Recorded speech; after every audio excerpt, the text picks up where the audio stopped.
mateando ao pé do borraio, conto causos e amedota, e o fogo velho.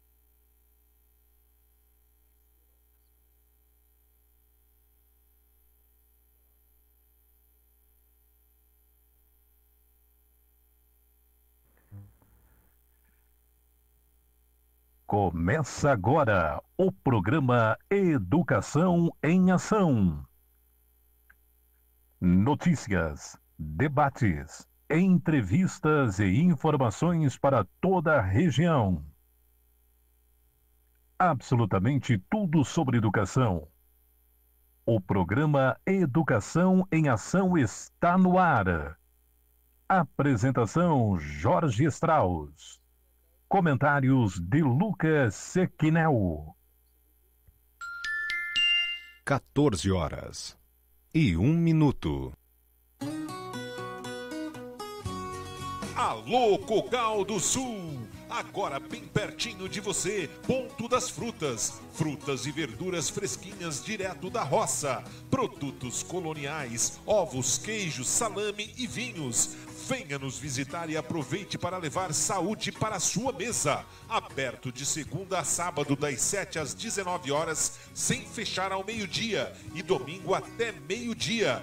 Ponto das Frutas, Rua Alfredo Del Priore, 83 Centro, ao lado da Igreja Matriz, em Cocal do Sul.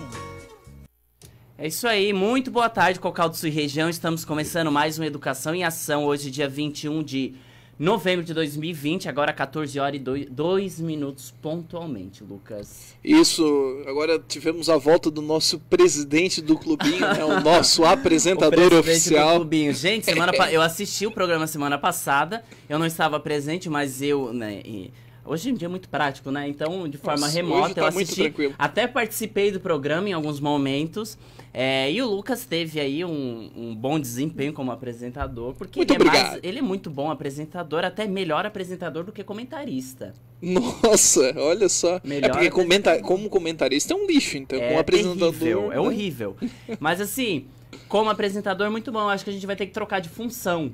Olha só, eu acho que o Jorge polêmico, né? O Jorge Lucas polêmico. Passa pano, então faz Lucas sentido. passa pano, Lucas esquerdista, vai passar pano aí verdade. Em Cocal do Sul.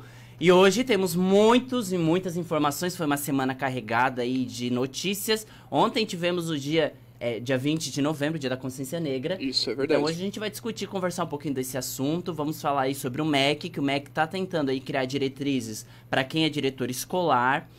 Não sei se os diretores vão ficar muito contentes, Lucas.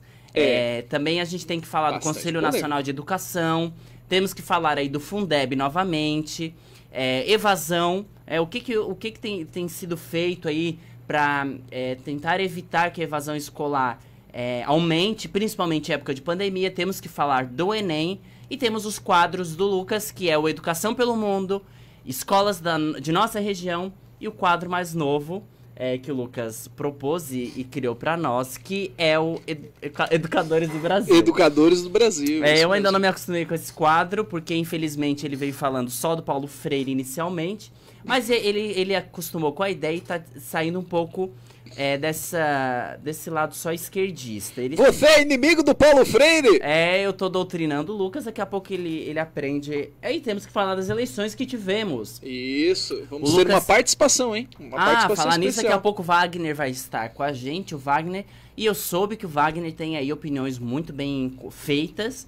E é um prazer tê-lo no nosso programa. Daqui a pouco ele estará ao vivo com a gente. E claro, sábado passado foi um programa anterior ao dia da eleição.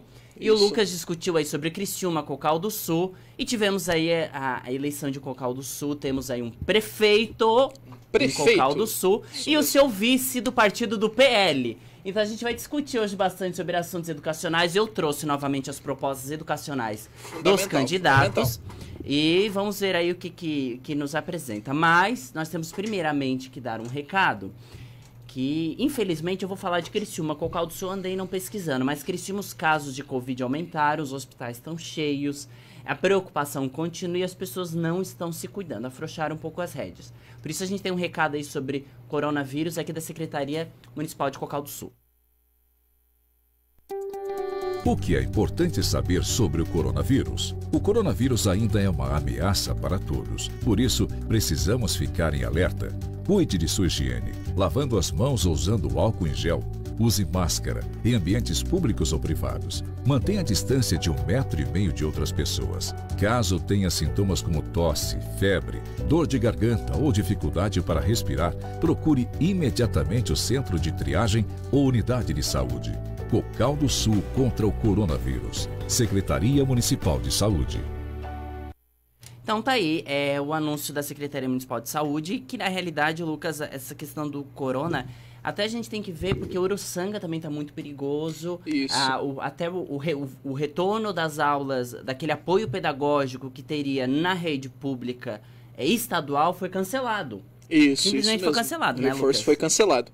E na realidade, Jorge, nós temos que analisar alguns pontos, né? Porque não é só a nossa região, né? Nossa região carbonífera que vem convivendo com esse aumento. Sim. Eu participo também ativamente de outra região, né? Que no caso é a região de Braço do Norte, no caso a Amurel.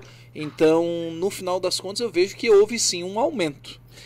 Lucas, antes da participação do nosso querido Wagner, nós temos aqui a participação da Gisele. Ela mora lá em Portugal. Ela fala assim, ó: boa tarde, o Lucas foi ótimo como apresentador, mas vocês dois juntos fazem a diferença. Parabéns, adoro o programa. Obrigado, olha que recado Gisele. legal. Nós dois, eu digo pro Lucas, a gente se completa no programa, porque temos opiniões diferentes, temos aí conceitos diferentes, mas a gente sabe se respeitar. É muito democrático, que a gente é a prova da democracia aqui no programa, Isso.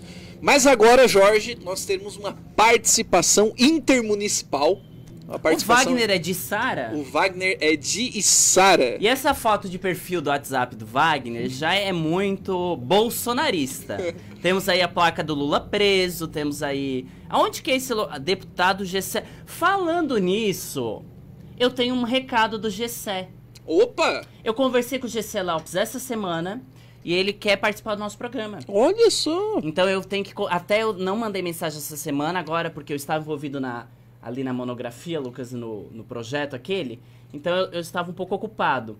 Mas essa semana eu vou conversar com o secretário do Gessé, eu estou com o contato dele, para fazer aí um intercâmbio para o Gessé participar do nosso programa. Eu acho que o Wagner virá no nosso programa nesse dia. Olha, porque ele está sentado na mesa do Gessé, com um sorriso no rosto. O Wagner é amigo do Gessé. Wagner, seja bem-vindo. Boa tarde. Boa tarde, Jorge. Boa tarde, Lucas. Boa tarde, amigos ouvintes da Rádio Cocal. É um prazer estar aqui falando com vocês.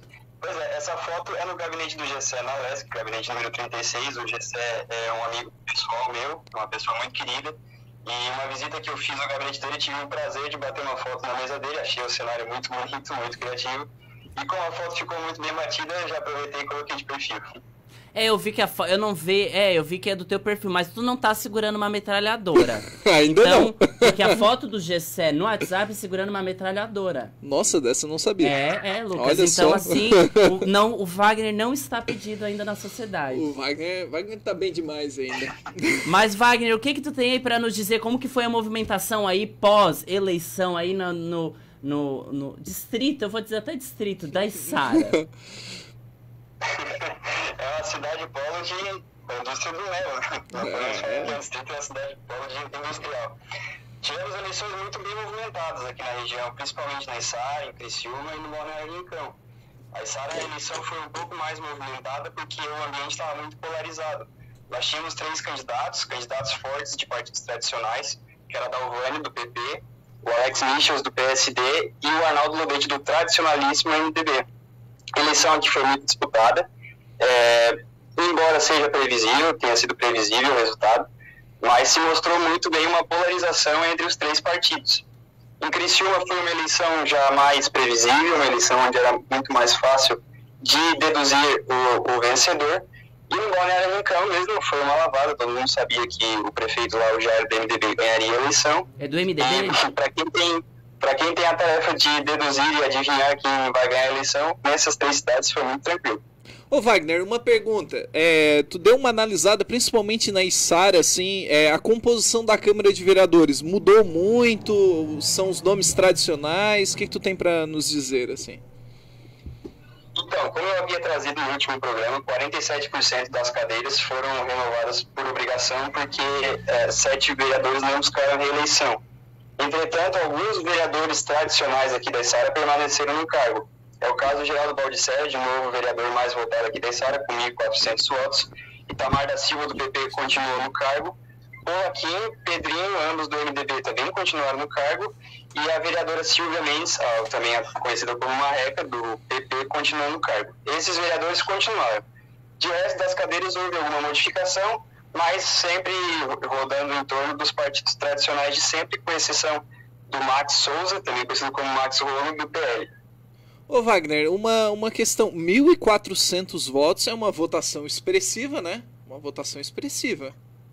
Ou não? É uma votação bem expressiva e difícil de achar explicações. Se a gente puxar o histórico do Geraldo Baldisseri, ele teve 2 mandatos consecutivos. Entretanto, nesses 2 mandatos consecutivos, ele não terminou o mandato. Ele saiu sempre no segundo ano de mandato, na metade, para servir como secretário ou diretor de algum órgão da prefeitura. É interessante porque na última eleição, em 2016, Geraldo Baldisseri já tinha feito 1.600 votos e tinha sido eleito com uma margem considerável. Nessa eleição, mesmo com um número gigante de candidatos a vereador, mesmo com a votação pulverizada, ele ainda manteve 1.400 votos e, para ter uma noção, o Itamar da Silva, que é do PP, o segundo colocado, fez 1.070 votos. É uma votação bem expressiva, bem desproporcional e é interessante, porque se você analisa uma visão micro-regional que é do município, é interessante como funciona de maneira divergente das outras regiões. Ô Wagner, e o partido PL em Içara, como que foi o destaque? O partido PL em Içara apostou em trazer o nome do antigo vereador do MDB de longa carreira, Toninho de Mello. Toninho de Mello, ele pretendia formar a chapa da executiva com algum partido, no entanto ele não conseguiu e também não tentou a reeleição como vereador. Ele preferiu apoiar o sobrinho dele, que é do partido MDB, do antigo partido dele. O PL colocou alguns vereadores à disposição, mas o Max Souza conseguiu a votação melhor por legenda para se eleger, né? Ele conseguiu 523 votos e foi eleito vereador de Içara. Sim. Criciúma, a gente tem aí a Câmara Municipal de Criciúma com 3 vereadores, Lucas, do PL. Isso. Então, representa uma espécie de oposição, né? Eu até tinha um questionamento. Ô Wagner, tu acha que essa ascensão da Júlia, querendo ou não, né, como tu citou no início, o Salvário tinha a vitória talvez mais previsível junto com o atual prefeito do Rincão, né? Eu acho que talvez a nível estadual poucos resultados eram tão previsíveis. Mas tu não acha que a Júlia, ela ganha moral talvez para uma eleição no legislativo, talvez galgar aí, sei lá, um cargo como deputado estadual, assim, no próximo pleito? O PL, histórico de ascensão dele, na minha concepção, no início de 2018, quando o senador Jorginho Melo foi eleito, de maneira que ninguém esperava, né? Ele conseguiu a segunda maior votação, entrou ele e o Espiridião Amin do PP. Depois que o Jorginho Melo foi eleito, ele conseguiu abranger mais essa área de interferência do PL, aonde a Júlia Zanotto se filiou e tentou a candidatura a prefeita de Criciúma. É muito comum em eleições municipais, em candidatos que não têm uma chance tão considerável de ser eleito, como é o exemplo da Júlia, porque o Salvador estava meio que ganho já a eleição, muito pela aprovação de governo dele e a opinião popular em relação à gestão dele. É muito comum que as pessoas lancem a candidatura mais para fortalecer o nome, para mostrar as ideias, e aí se fortalece no próximo pleito. Eu vou trazer como exemplo o exemplo da deputada federal Caroline de Toni. Caroline de Toni, em 2016, foi candidata a vereadora em Chapecó. Ela fez 200 votos. Em 2018, candidata a deputada federal, ela fez a maior votação de uma mulher no estado. E hoje ela é uma das deputadas federais mais influentes na Câmara dos Deputados, já sendo até líder do governo na Câmara. Então, é um sinal de que as pessoas que têm menos chance de se eleger, elas mesmo assim lançam a candidatura para poder fortalecer o nome. Ô Wagner, e tu acha que não possa também acontecer isso com o próprio Rodrigo Minotto? A gente sabe que ele é deputado estadual, né? Tem o nome estadualizado, principalmente aqui no extremo sul, mas eu vejo que o objetivo dele talvez é uma prefeitura, principalmente a prefeitura do município de Criciúma, porque após isso, né, pode galgar objetivos maiores. Mas tu não acha que ele já entrou nessa eleição sabendo de uma possível derrota, 99,9% de uma derrota, mas talvez para consolidar para uma próxima eleição em Criciúma? É muito provável, já que a eleição em Criciúma era muito difícil de alguém tirar do Salvário, mas vai depender muito da conjuntura do PDT no estado, né? O PDT tem outros nomes no estado, e aí depende muito da posição que o Rodrigo Minotto vai alcançar nesses próximos 2 anos, pelo menos, né? Vale lembrar que o Rodrigo Minotto ele fez 4% da votação em Criciúma, e não é uma votação muito expressiva se você ver que em Criciúma o eleitorado são 95 mil eleitores. Então vai depender muito da visão que o Rodrigo Minotto conseguiu passar até a outros eleitores que não votaram nele, mas também depende muito da conjuntura do PDT no estado. Ô Wagner, para finalizar o tema de Criciúma, depois analisarmos um pouquinho de Cocal e Uruçanga, né, que tu deu uma pesquisada também aí para comentar com a gente, tu acha que o Salvário tem chances de ser o próximo governador do estado de Santa Catarina? Acho que o nome dele está consolidado já no PSDB, com essa expressiva aprovação, porque querendo ou não, nós tivemos ali nas urnas mais de 72%, e como tu mesmo citou, né, desses 95 mil eleitores, nós tivemos ali a maior parte dos votos válidos, né, colocados ali, depositando a confiança no Salvário. Tu acha que ele já se consolida como um pré-candidato ao governo do nosso estado? Com certeza, a figura política do Salvário, a imagem dele é muito bem consolidada. O Salvário ele já entra no 3º mandato na Câmara dos Vereadores, e essa imagem dele ficou muito evidente quando deu aquele problema dele com o Márcio, que era o vice dele. Márcio Búrigo? Márcio Búrigo, isso. Ficou evidente quando foi colocado de frente a popularidade dele e do Márcio, como ele se sobressaiu.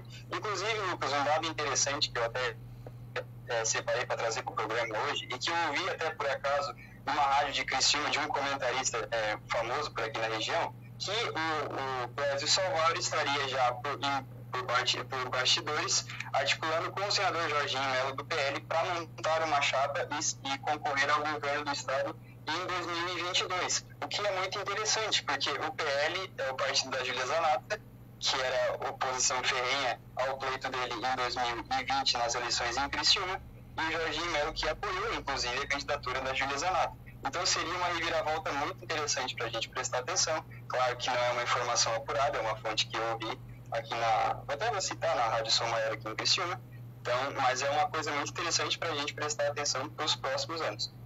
Interessante, Wagner. Eu acredito que o nome do Salvário tenha mais força ainda do que o do Jorginho, apesar de ele ser, né, senador, a gente tem que respeitar isso, só porque eu imagino realmente que Clésio Salvário tenha, né, força, energia e sinergia nos bastidores para isso. Mas, ô Wagner, o que tu tem para falar sobre Cocal e Uruçanga aí para finalizarmos o nosso debate de hoje?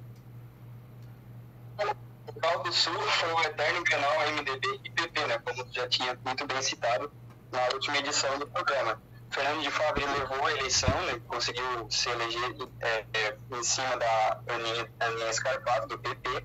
O terceiro candidato do PSDB fez uma votação muito pouco expressiva, de 507 votos. Imagina se for comparar aos 5.674 feitos pelo MDB, é uma grande diferença. Inclusive, o Fernando de Favre já disse nessa semana pós-eleição que o intuito dele é estar na prefeitura e trabalhar, né? Ele até, inclusive, disse que não pretende fazer a posse, né, a cerimônia de posse. Ele quer entrar dia 1º de janeiro e já trabalhar. Interessante em Cocal do Sul é a composição da Câmara dos Vereadores, porque o MDB tem 3 vereadores, o PP tem 2, PDT tem 1, PL tem 2, PSD tem 1. Interessante que a Câmara dos Vereadores de Cocal, embora seja de vereadores, ela é muito dividida. Então é algo muito interessante para se prestar atenção, e eu faço um convite a todos os vereadores de Cocal que fiscalizem os vereadores da Câmara dos Vereadores, assim como de outras cidades também, que seja observada essa divisão e como vai ser feita toda a governabilidade do governo Fernando de Favre em Cocal do Sul. E Uruçanga, o Wagner, eu vi que Uruçanga teve uma disputa, eu percebi que no debate político de Uruçanga, até eu comentei isso aqui no programa, dentro da emissora onde eles foram fazer o debate, eu estava presente, eles estavam em salas separadas, os 3 candidatos. Porque eles nem conversavam entre eles, porque ele tinha uma rixa muito grande. E o que você percebeu aí da vitória da prefeitura de Uruçanga? É muito comum em localidades mais pequenas que as brigas políticas em grupos municipais sejam mais acirradas. Vou trazer o exemplo de Forquilinha, onde teve uma ocorrência extrema de tiro em pneu. No Bom Jardim da Serra teve, inclusive, ocorrência de esfaqueamento no dia antes da eleição. Em Uruçanga estava muito acirrada a disputa política, a disputa, o embate entre os 3 candidatos, mas o Gustavo, do PP, conseguiu ainda levar uma eleição tranquila, vista que ele levou 59,27% do eleitorado. Interessante também em Uruçanga, como em Cocal, é a divisão da Câmara dos Vereadores. Fica a curiosidade para ver como que os prefeitos dessas 2 cidades vão lidar com essa divisão na Câmara dos Vereadores. É verdade. É verdade. Eu acho que esse é o principal... E antes até, Jorge, só queria acrescentar, né, o caso de Siderópolis, que o Frank Salvaro ele levou a eleição por 16 votos. Ah, por que será, né? 16 votos. Nossa região realmente tem Eu nem vou entrar em detalhes nesse assunto. Âmbito de disputa danado. Mas, Jorge, vamos agradecer o Wagner, né? A eleição foi dividida por 16 votos, o número chegou a ser dividida por 39 votos. Olha, é uma eleição onde, como o eleitorado é pequeno, ela tende a ser bem acirrada.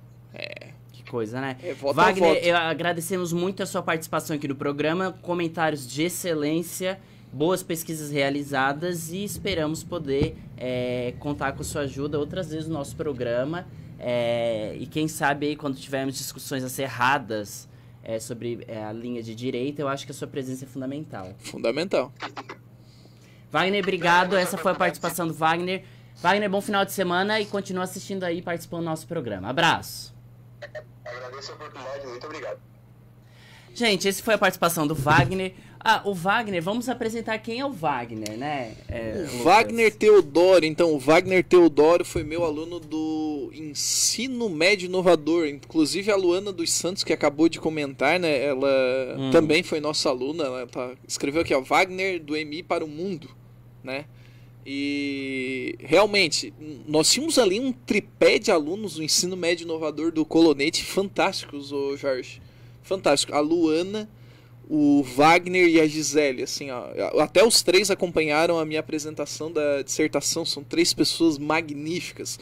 A Luana, uma artista, nossa, enorme. A Gisele tá fazendo arquitetura e o Wagner cursa direito. Os 3 de uma consciência, assim, enorme, cara. Rodney Mendes, boa tarde, seja bem-vindo ao nosso programa. A Luana dos Santos, Wagner do MI pro Mundo, legal, bacana. A Luana, se quiser participar conosco no programa, as portas também estão abertas. Vamos aí apresentar o seu trabalho e suas habilidades artísticas. É a Luana que tem habilidades artísticas? Muitas habilidades, técnica pura. E Gisele, Adriano, Luciano, ótima participação. Nós que gostamos dessa participação incrível que foi a do Wagner.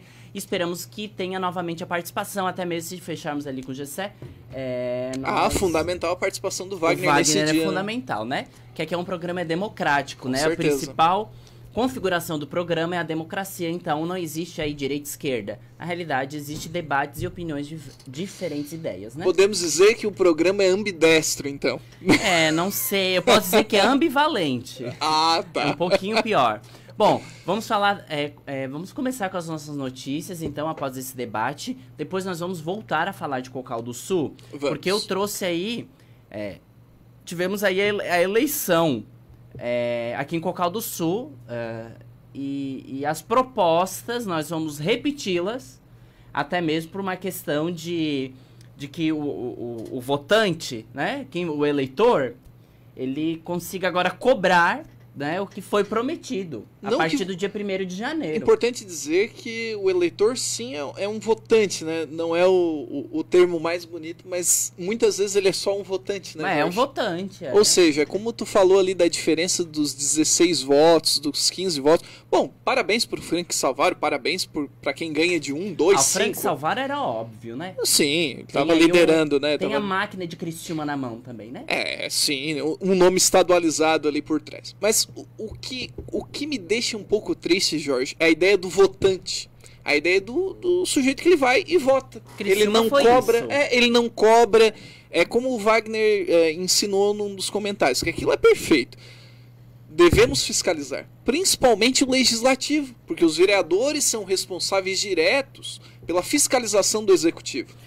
Então... O Wagner coloca o meu nome sempre à disposição. Muito obrigado, Wagner. Seu nome estará aqui anotado no nosso caderninho. Sim, com certeza, sempre. Nosso caderninho do bem. Isso. Sempre, né? Não é o do... Não é do quadro Jorge Polêmico. Né? Melhor assim. Vamos falar um pouquinho agora do Fundeb. Na realidade, está tendo aí uma regulamentação do Fundeb que está indo para votação no Congresso, Lucas. E o que seria o Fundeb, né, Jorge? Que a gente fala todo programa, toda edição tem algo, Fundeb, né? Esse Fundo de Manutenção e Desenvolvimento da Educação Básica. Sabe aquele dinheiro que vem para pagar professor, para pagar a manutenção da escola? O nome já diz, né? Fundo de Manutenção e Desenvolvimento. Então, aquele dinheirinho que vem para a escola, para reforma, ele parte desse programa, que é o Fundeb, esse fundo. E esse Fundeb, ele é mexido direto. Então, uma hora tem uma regra, daqui a pouco muda a ordem, daqui a pouco muda a verba, daqui a pouco muda a porcentagem, muda a divisão. E esse ano tivemos aquela votação do Fundeb, Lucas, de entrar juntamente com a PEC, né? Isso, e nós tínhamos ali uma extensão, né? Se tornou constitucional, né? Isso, e também uma extensão de alguns benefícios e uma prorrogação desse Fundeb. Houve uma luta por uma prorrogação, né? Já que o momento de pandemia não favorece. Agora em dezembro, né? Isso, já que o momento de pandemia também não favorece ao governo um aumento de gastos. Eram 10 anos, né, Lucas? Isso, 10 anos. Normalmente é sempre regulamentado através de planos decenais que podem, sim, sofrer algum tipo de interferência e ajuste. Como agora o Fundeb é permanente, né, ele começou... entrou em vigor em 2007. Isso. E ele se torna agora permanente. E ele vai ser extinto em dezembro, né, agora. E aí a votação no Congresso é para aprovar uma medida. Isso. Vamos ouvir aí qual que é.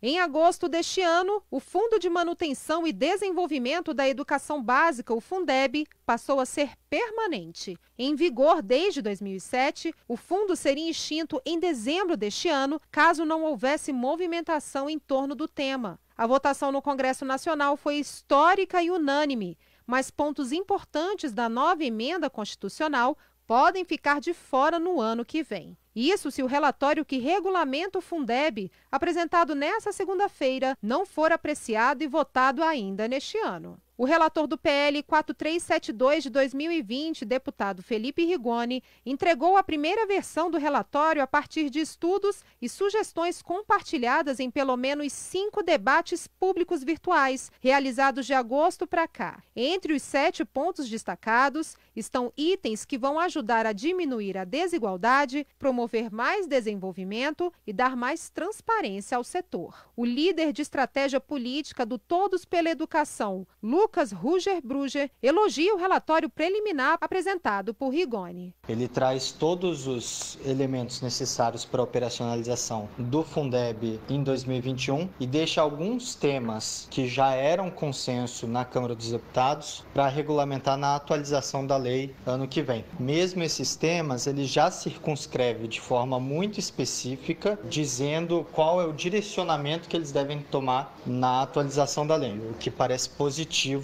para que o texto seja coerente com o que está sendo aprovado. O texto está travado, já que não contempla algumas pautas do governo federal, como estender o escopo de escolas privadas sem fins lucrativos aptas a receber o recurso do Fundeb. O texto mantém a autorização apenas para a educação infantil, a educação no campo e a especial. Para o pesquisador e doutor em psicologia educacional Afonso Galvão, é preciso destravar a pauta e priorizar a educação básica no Brasil, que tem sido negligenciada há tempos pelo Estado. As polêmicas estão sendo colocadas muito pelo governo e por certos segmentos do setor privado. O setor privado quer uma garantia de destinação de recursos do Fundeb para a educação básica privada. E isso, para mim, é muito complicado, porque você não pode tirar dinheiro das escolas públicas para as instituições privadas, ainda que elas se declarem filantrópicas, porque, afinal, a educação pública e gratuita e de qualidade, ela tem de ser o maior compromisso do Estado. A previsão é de que a matéria seja votada no máximo até a próxima semana.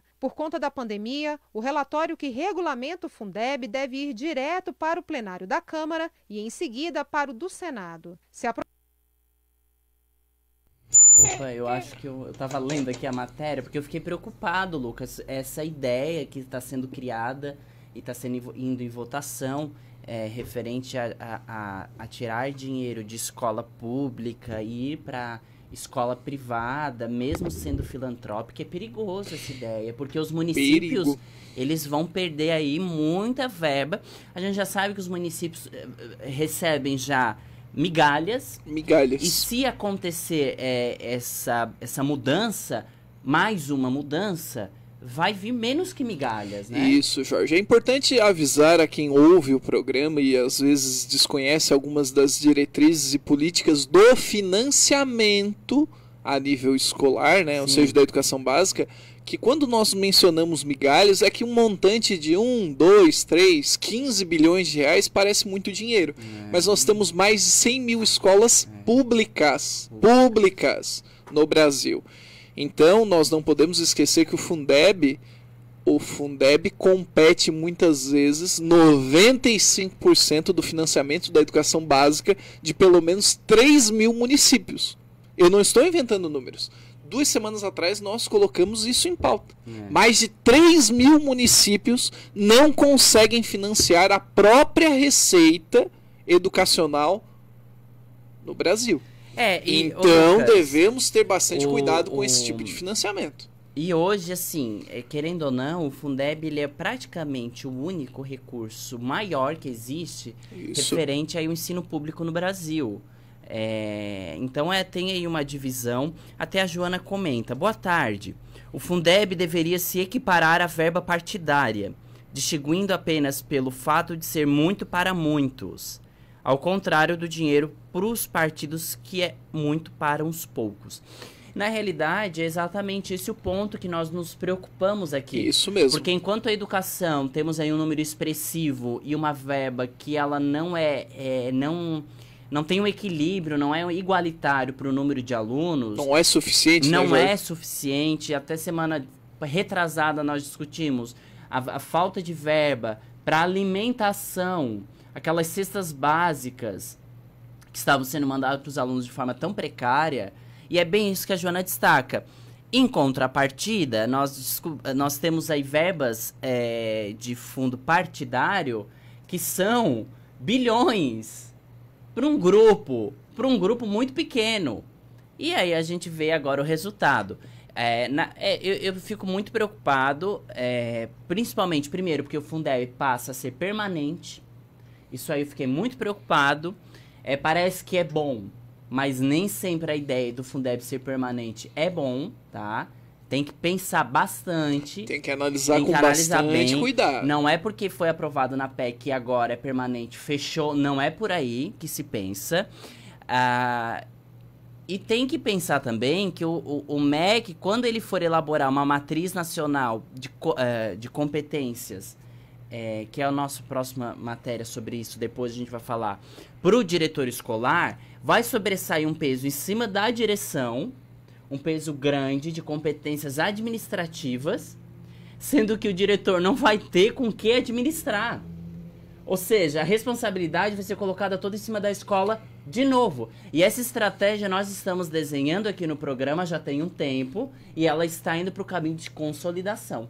É perigoso. É muito perigoso, Jorge, porque quando nós falamos de verba carimbada, nós não podemos esquecer também que a educação ela fica em termos, né, desequilibrada, porque muitas vezes nós temos que destinar realmente uma grana bruta, muito dinheiro, para determinadas atividades, como o que a Joana citou, né, fundos partidários. Então, no final das contas... A votação, Lucas, vai ser agora em novembro. Vamos aguardar aí para ver a votação. Bom, vamos continuar falando agora de matrículas. O Conselho Nacional de Educação, CNE, publicou uma resolução para assegurar matrículas de alunos estrangeiros em escolas públicas. Vamos ouvir. O Conselho Nacional de Educação aprovou uma resolução que garante o direito de matrícula a crianças e adolescentes migrantes refugiados, apátridas e solicitantes de refúgio nas redes públicas de educação básica no país. A medida foi publicada no Diário Oficial da União desta segunda-feira. A publicação cita que os princípios da legislação educacional no Brasil asseguram o respeito à diversidade, à proteção de crianças e adolescentes e ao respeito à dignidade humana. Além disso, o texto menciona que o país é signatário de convenções internacionais sobre o tema. A resolução começa a valer em 1º de dezembro deste ano. As instituições de ensino deverão se organizar para acolher estudantes de outros países, baseadas em ações de não discriminação e combate ao bullying, racismo, xenofobia e não segregação entre alunos brasileiros e estrangeiros. Os professores e funcionários dessas escolas também deverão passar por capacitação sobre práticas de inclusão. Reportagem Paulo Oliveira. Bom, agradecemos a reportagem do Paulo. Na realidade, o que o Conselho está com o objetivo já está no Diário Oficial desde segunda-feira, então já está, e entra em vigor dia 1º de dezembro. Na realidade, o Conselho Nacional está muito preocupado porque tem muitas crianças, então vamos lá, migrantes, refugiados, apátrido, e eles precisam de um certo acolhimento. Um certo não, né? É até um erro dizer um certo acolhimento. Refúgio, precisa de refúgio. Ajuda, né? E talvez, se o Conselho decidiu essa resolução para assegurar a matrícula, é porque ele deve ter percebido, principalmente em cidades como nossas aqui próximo, né, uma grande discriminação. E, Jorge, tem que... nessa área, né? E tem que analisar também que nós tivemos movimentos migratórios distintos de décadas passadas. Então, no estado de Roraima, por exemplo, nós temos uma maciça presença de venezuelanos. Uhum. Nós tivemos o fechamento de fronteira, mas mesmo assim nós tivemos aí, no mínimo, né, milhares, para não dar um número aqui e depois cometer um equívoco, porque são números que vão sendo atualizados dia após dia, né? Mas nós tivemos milhares de venezuelanos avançando ao território nacional e, no final das contas, eles acabam migrando e fixando suas residências aqui. Então, o Conselho Nacional ele já prevê que esses alunos em potenciais, novos alunos, né, signatários de outro país, aí acabem frequentando nossas escolas. Então, Jorge, eu acho que está livrando escolas, diretores, gestores e secretarias de Estado de Educação de um futuro problema. Como adequar, como receber, como... por que não, né, prestigiar esses alunos em nossas escolas? Eu acho engraçado como incluí-los, né? Que o Conselho Nacional de Educação, parabéns. Só que a educação especial, olha o que eles fizeram. Complicado. Porque aí a matrícula para aluno estrangeiro está liberado. Agora os Safe, diretores, né, referente à educação especial, eles vão começar a negar. Com certeza. Eles vão mandar para instituições de educação especial e vão convencer os pais de que é melhor do que deixar no ensino regular. Então eu não sei até que ponto querem quebrar a segregação. Eu não sei até que ponto. Falando nisso, em matrículas, algo que me preocupou muito, tivemos essa semana reuniões aí com escolas estaduais, e a notícia que foi nos dado que é preocupante mesmo. Eu fiquei muito preocupado, não sei se os outros profissionais de educação ficaram ou não, acredito que o Lucas também ficou. Fiquei bastante. Claro, os alunos que estão na escola, por exemplo, estão lá no 1º ano do ensino médio e vão para o 2º ano, vão a sua matrícula, a sua rematrícula está garantida. Automática. É automático, né? Agora, alunos novos para matrícula em escolas da educação aí estadual inicia em fevereiro. Isso é preocupante demais. Fevereiro, tá logo ali, tá. Mas a gente tem que pensar que existem escolas. Agora eu vou. A questão aí estratégica. Olha, a gente tem que pensar por esse lado. Escolas estaduais possuem também educação básica, ensino fundamental 1 e 2. Isso mesmo. Escola municipal também. Também. E as escolas municipais já abriram o processo de matrícula. Isso, vários municípios aqui da região. Criciúma já iniciou, Cocal eu não sei, mas Criciúma já iniciou. Online, né? online, mas já iniciou. Se o Estado iniciar apenas em fevereiro, quantos alunos serão perdidos para o município, Lucas? Vários. Porque os pais não vão querer ficar esperando para fevereiro e saber se vai ter ou não vaga. Isso. Os pais já vão garantir no município. E Jorge, até a Joana, que trabalha na rede estadual também, vai nos esclarecer, eu acho que é na rede estadual, né? A Joana, eu acho que ela é ATP, não, é AE de uma escola estadual. E ela até pode nos esclarecer. Tem aí, né, um projeto de algumas escolas visando uma espécie de pré-matrícula. Ou seja, né, a pessoa reservaria uma vaga para lá em fevereiro. Mas não pode. Mas não pode. Não a pode coordenadora regional, ela não gosta muito da ideia, mas sabe que algumas escolas estão fazendo isso. Só que assim, né, Jorge, fica em um cenário totalmente desigual. Eu vou citar alguns exemplos, né? Ali em Criciúma, nem entra na parte funcional dos professores, porque isso prejudica o salário. Não, prejudica muito. Nem vou entrar nesse debate. O tema agora é a matrícula. Nem vamos pensar nas consequências, mas vamos pensar no número de alunos. Algumas escolas muito tradicionais de Criciúma, como o Lapagesse, como o Coelho Neto, Humberto de Campos, possuem ensino fundamental muito forte e são da rede estadual. São escolas ali que devem possuir 400, 500, 600 alunos no ensino fundamental. Humberto de Campos também tem ensino médio. A maior clientela, né? Maior clientela. O São Cristóvão. Só fundamental. Então, assim, é muito injusto. É muito injusto porque aquele pai que gosta muito do Coelho Neto, do São Cristóvão, ou do Lapagesse, que estudou lá. Ele quer botar o filho. Ele quer botar o filho lá, mas ele pode ser impedido nesse primeiro momento. Aí ele vai ter que esperar, mas o que ele vai fazer? Ele não vai esperar, Jorge. Ele pode ficar com medo, ele vai matricular na escola municipal. Aí depois ele pode transferir.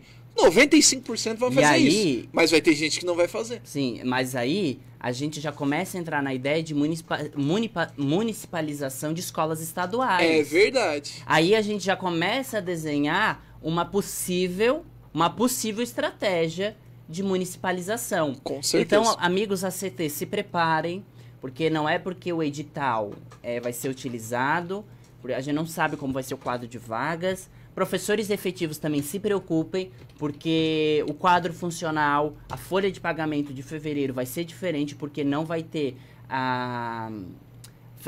fechado ainda o número de salas, o número de aulas, a distribuição de aulas não estarão prontas. Totalmente então a parte funcional será prejudicada em fevereiro, principalmente de quem faz a alteração de carga horária. Então quem é efetivo carga horária 10, 20, que quer alterar, vai ter dificuldade para alterar inicialmente.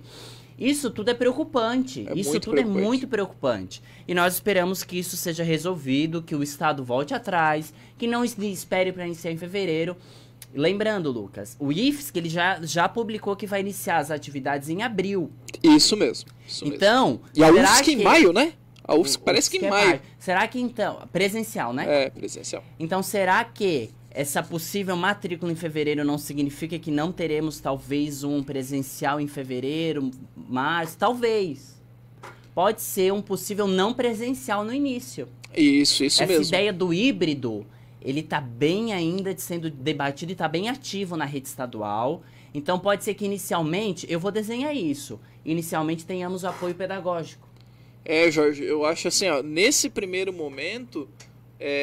eu acho que tem bastante dificuldade. Tem bastante dificuldade, assim, principalmente pro professorado. Né? Jorge, se eu fosse colocar a minha participação nesse momento, eu colocaria isso aqui, ó.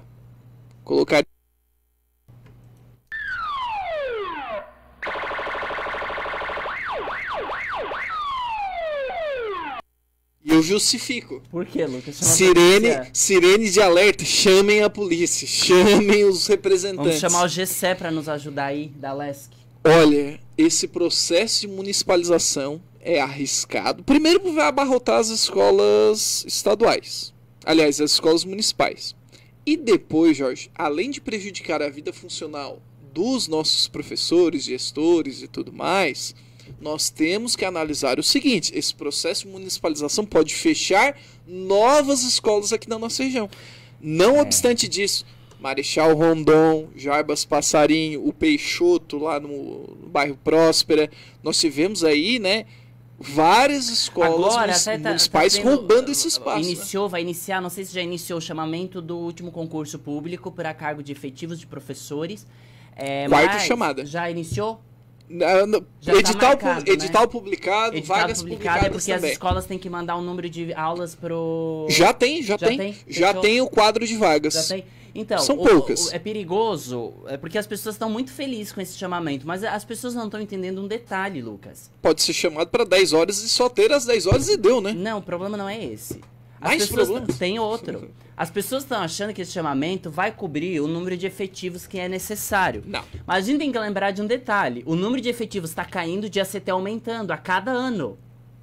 As pessoas estão achando que o número de efetivo é maior que o de ACT. Não é. Não é. Que é o mesmo problema da rede municipal de Criciúma. E que Cléio Salvaro afirmou, bateu o pé e não vai ter mas concurso. Se o Ministério Público bater o pé, ele é obrigado a obedecer, senão ele perde o cargo dele. Olha, o Ministério Público já bateu o pé, ele bateu o pé mais forte. O Ministério Público nunca foi invasivo para ele abrir concurso público. Detalhe, Jorge, a Secretaria de Educação anunciou a chamada de 804 novos professores. Pouco. É pouquíssimo. A gente tá falando de um estado, a gente não tá falando de município. A gente tá falando de um estado. É muito pouco, porque nesse número de professores, nós temos, na realidade, são mais, né? De servidores, dá mais de 1.000 que eles estão chamando. Dá 1.842, né? Isso. Na real, ali, ó, em fevereiro desse ano, teve uma nova posse, né? 1.842 servidores, mais esses 804. Só que nós não podemos esquecer, só que nós não podemos esquecer, Jorge, que assim... tá chegando nas últimas instâncias. Creio eu que essa quarta chamada é uma novidade. Se nos últimos concursos nós não tivemos mais que 4 chamadas. Aliás, era sempre 3, inclusive de 2012. Então, muitas vezes as pessoas vão achar assim, tô sendo chamado agora, eu sou o cara, eu vou... Meu bem, tá sendo chamado para 10 horas. Para 10 horas. Depois... Todos que eu vi lá são 10 horas. Isso, para depois ter que alterar para 40, pegando 2, 3 escolas. Não é uma situação tão fácil. Então, quem vai entrar de 10 horas agora, tem que lembrar, tá sendo novo na escola. Já tem muita gente que é de 10 antigo que tá alterando para 40, que agora com essa ideia da matrícula não vai ser assim para alterar. Então, o cenário é perigoso.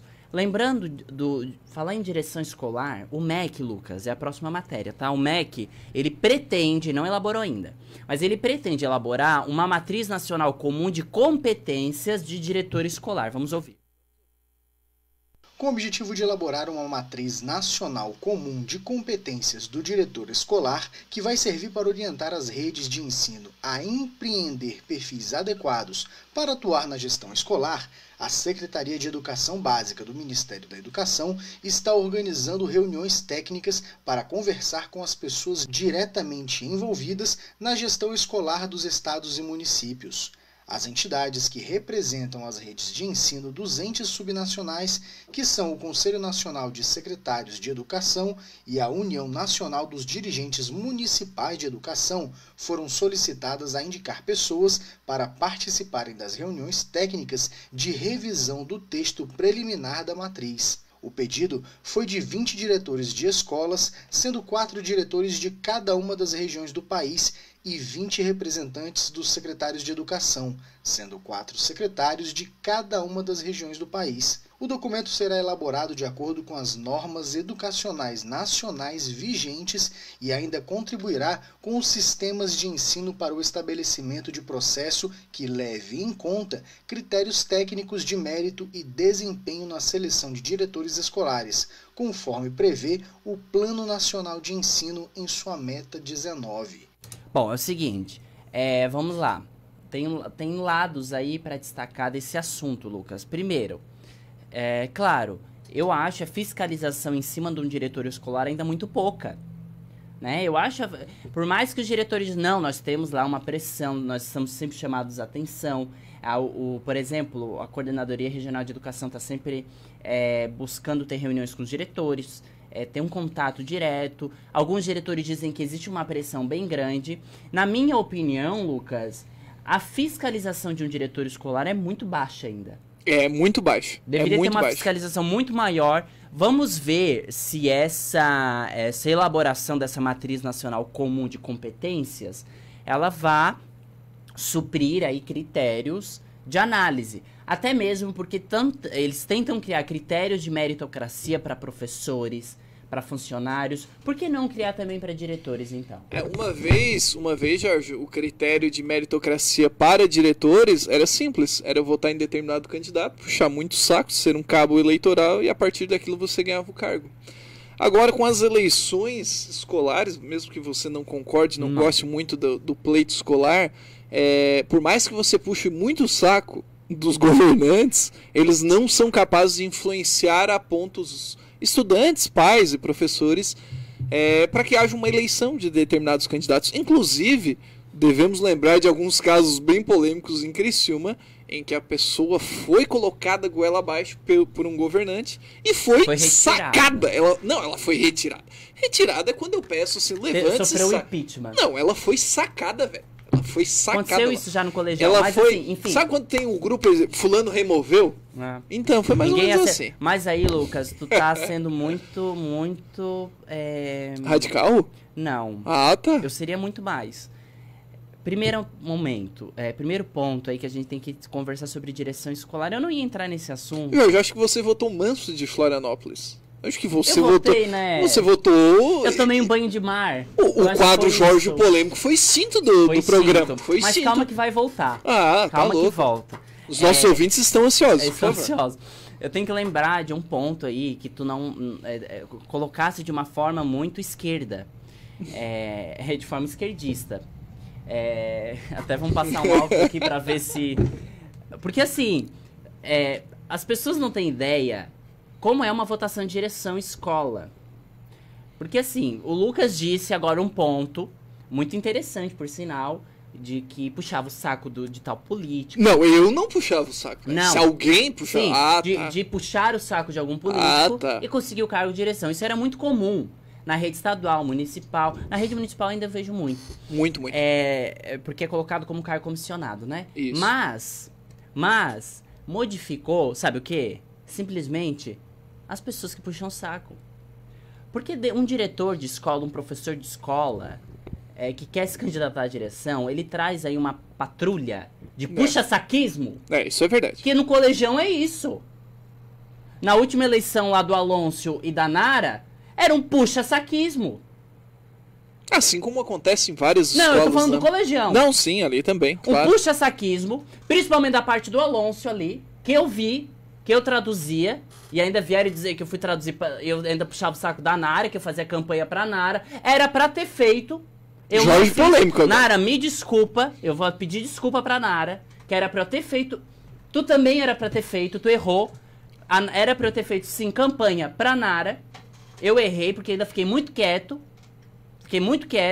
A gente viu a coisa acontecendo, eu ainda quieto. Na verdade, nós somos neutros, nós somos honestos. Jorge, é o que eu sempre falo. O erro não compensa o outro. Eu não terminei. Ai. O problema tá em cima disso. Porque puxa saco do governador. Mas e o bando de professor que puxa saco de um pra se eleger diretor, pra poder pegar testadinho pra não ir trabalhar, pra poder o diretor passar a mão na cabecinha quando chegar atrasado, que é isso que acontece. Isso Vai é verdade. dizer que não é. Não, isso é verdade. Nós sabemos que quem... Por que a maioria não queria a Juracy na direção do colegião? Porque exatamente a Juracy não permitia isso aí. A troca de poder, seja comissionado ou por eleição, sempre vai acarretar isso. Ou seja, a vida política de uma escola é muito próxima da vida política. As eleições garantem algo? Garantem porcaria nenhuma. Se garantisse alguma coisa, não teria essa cambada de diretor mal competente, péssimos dentro das escolas, como acontece no colegião, como acontece em outras escolas que eu não vou citar nome agora. Mas eu vou citar uma. O colegião. O colegião eu cito, recito, falo e faço um discurso do porquê é uma escola mal administrada. Jorge, o que eu sempre falo é o seguinte, quando nós temos esses parâmetros, essas competências sendo estabelecidas, se busca sim um gestor em excelência. Mas eu sempre fui um voto vencido no seguinte sentido, para mim, deveria existir novamente o cargo de administrador escolar. Ele é muito raro. Eu conheço... Tomar um ar aqui. Mas assim, Jorge, algumas escolas possuem esse cargo de administrador escolar. Ele funciona como um diretor de verdade, ou seja, ele cuida do horário, ele cuida da vida funcional, ele está por dentro de tudo. Enquanto o gestor, ele vai administrar de uma maneira mais geral. Eu também... Sabe o que o gestor, ultimamente ele faz na escola? Que eu percebi? Ele imprime a folha ponto do professor... Coleta a assinatura. Analisa o que é pra analisar, entra a verba, paga as contas. Fechou. Exata. Aí a gente pensa, não, a escola não parou agora na pandemia. Não. Aí eles ficam na escola imprimindo atividade pra passar pro seu filho. Essa é a atividade que eles estão ganhando, e estão ganhando seus 6, 8 mil reais pra fazer isso. E assim, Jorge, analisando criticamente... E tem que ir contra a greve. Os diretores são totalmente contrários às greves. Diretor que é a favor da greve não fica no cargo de direção. Não fica. Não pode. Não pode. Outro detalhe, né, Jorge? Quando a gente tem uma análise comparando as escolas municipais e estaduais, eu acho que ainda vejo um cenário de um pouquinho mais independência das escolas estaduais. Nós tivemos ali líderes e pessoas vinculadas ao sindicato assumindo realmente postos de direção, de assessoria. Só que, quando a gente fala de escolas municipais, seja qual município for, a gente fala de uma instância menor. E me parece que aos poucos, essa ideia do diretor, depois candidato a vereador, ou ele apoia determinado vereador, é uma coisa muito arraigada, não tem como se desfazer. Ou seja, o diretor está ali porque um vereador, um secretário indicou e ele vai ficar ali. As eleições nas escolas, elas deveriam realmente democratizar. Aquela ideia de gestão participativa. O que adianta democratizar dentro da escola se a coordenadora regional de educação é cargo comissionado?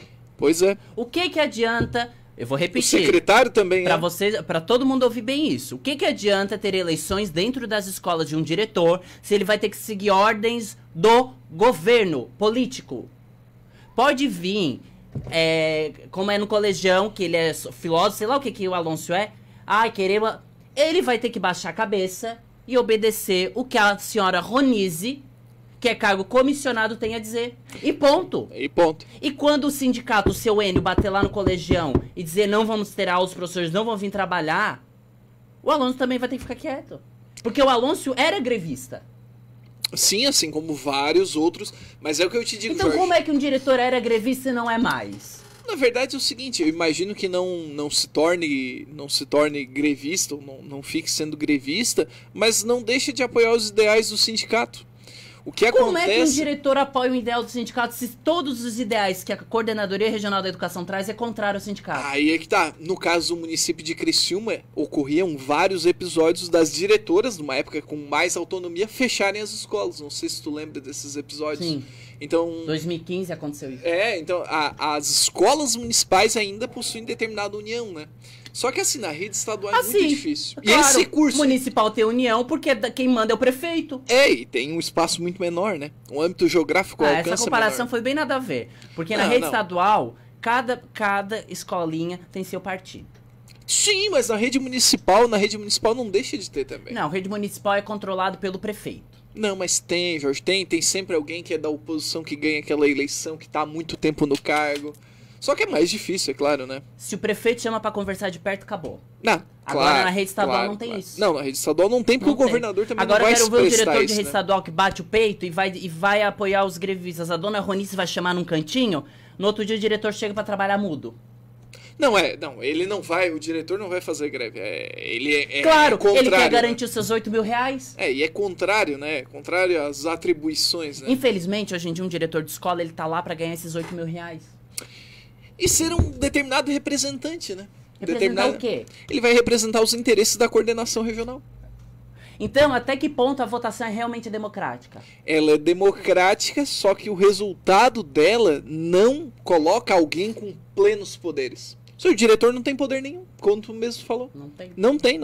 Ele é um legítimo, porque daí foi eleito, né? Representante da coordenação regional. Para mim, a função do secretário escolar e do diretor é a mesma. Para mim, a função do diretor e do delegado é a mesma. Não, delegado ainda... O delegado organiza a delegacia só. Não ofende os delegados. Não ofende os delegados. Ele tem o mesmo poder que o diretor tem. O diretor pode suspender, pode, enfim. Dá gancho. O delegado também. O delegado faz mais que isso, né? Ganha bem mais que isso, né? Ganha muito mais que isso. E estudou muito mais que isso também. Estudou muito mais. Às vezes não. Porque, bom, eu não vou entrar em detalhes, porque, é claro, à distância eu vou lá, faço uma pós-graduação em gestão escolar, me candidato, beleza. É fácil fazer isso. Cutucando Jorge Polêmico. Bom, eu vou parar com esse assunto. Vamos lá pelo Educação pelo Mundo, que é o quadro que o Lucas vai trazer agora pra gente, que é... A gente vai pra Portugal, Lucas? Isso, vamos para Portugal conhecer um pouquinho da Escola da Ponte. Infelizmente, o meu editor hoje... O meu editor sou eu mesmo, né? Meu editor hoje não conseguiu cortar o vídeo. Eu sei por que tu não conseguiu fazer essas coisas todas. É, realmente. Eu sei bem por quê.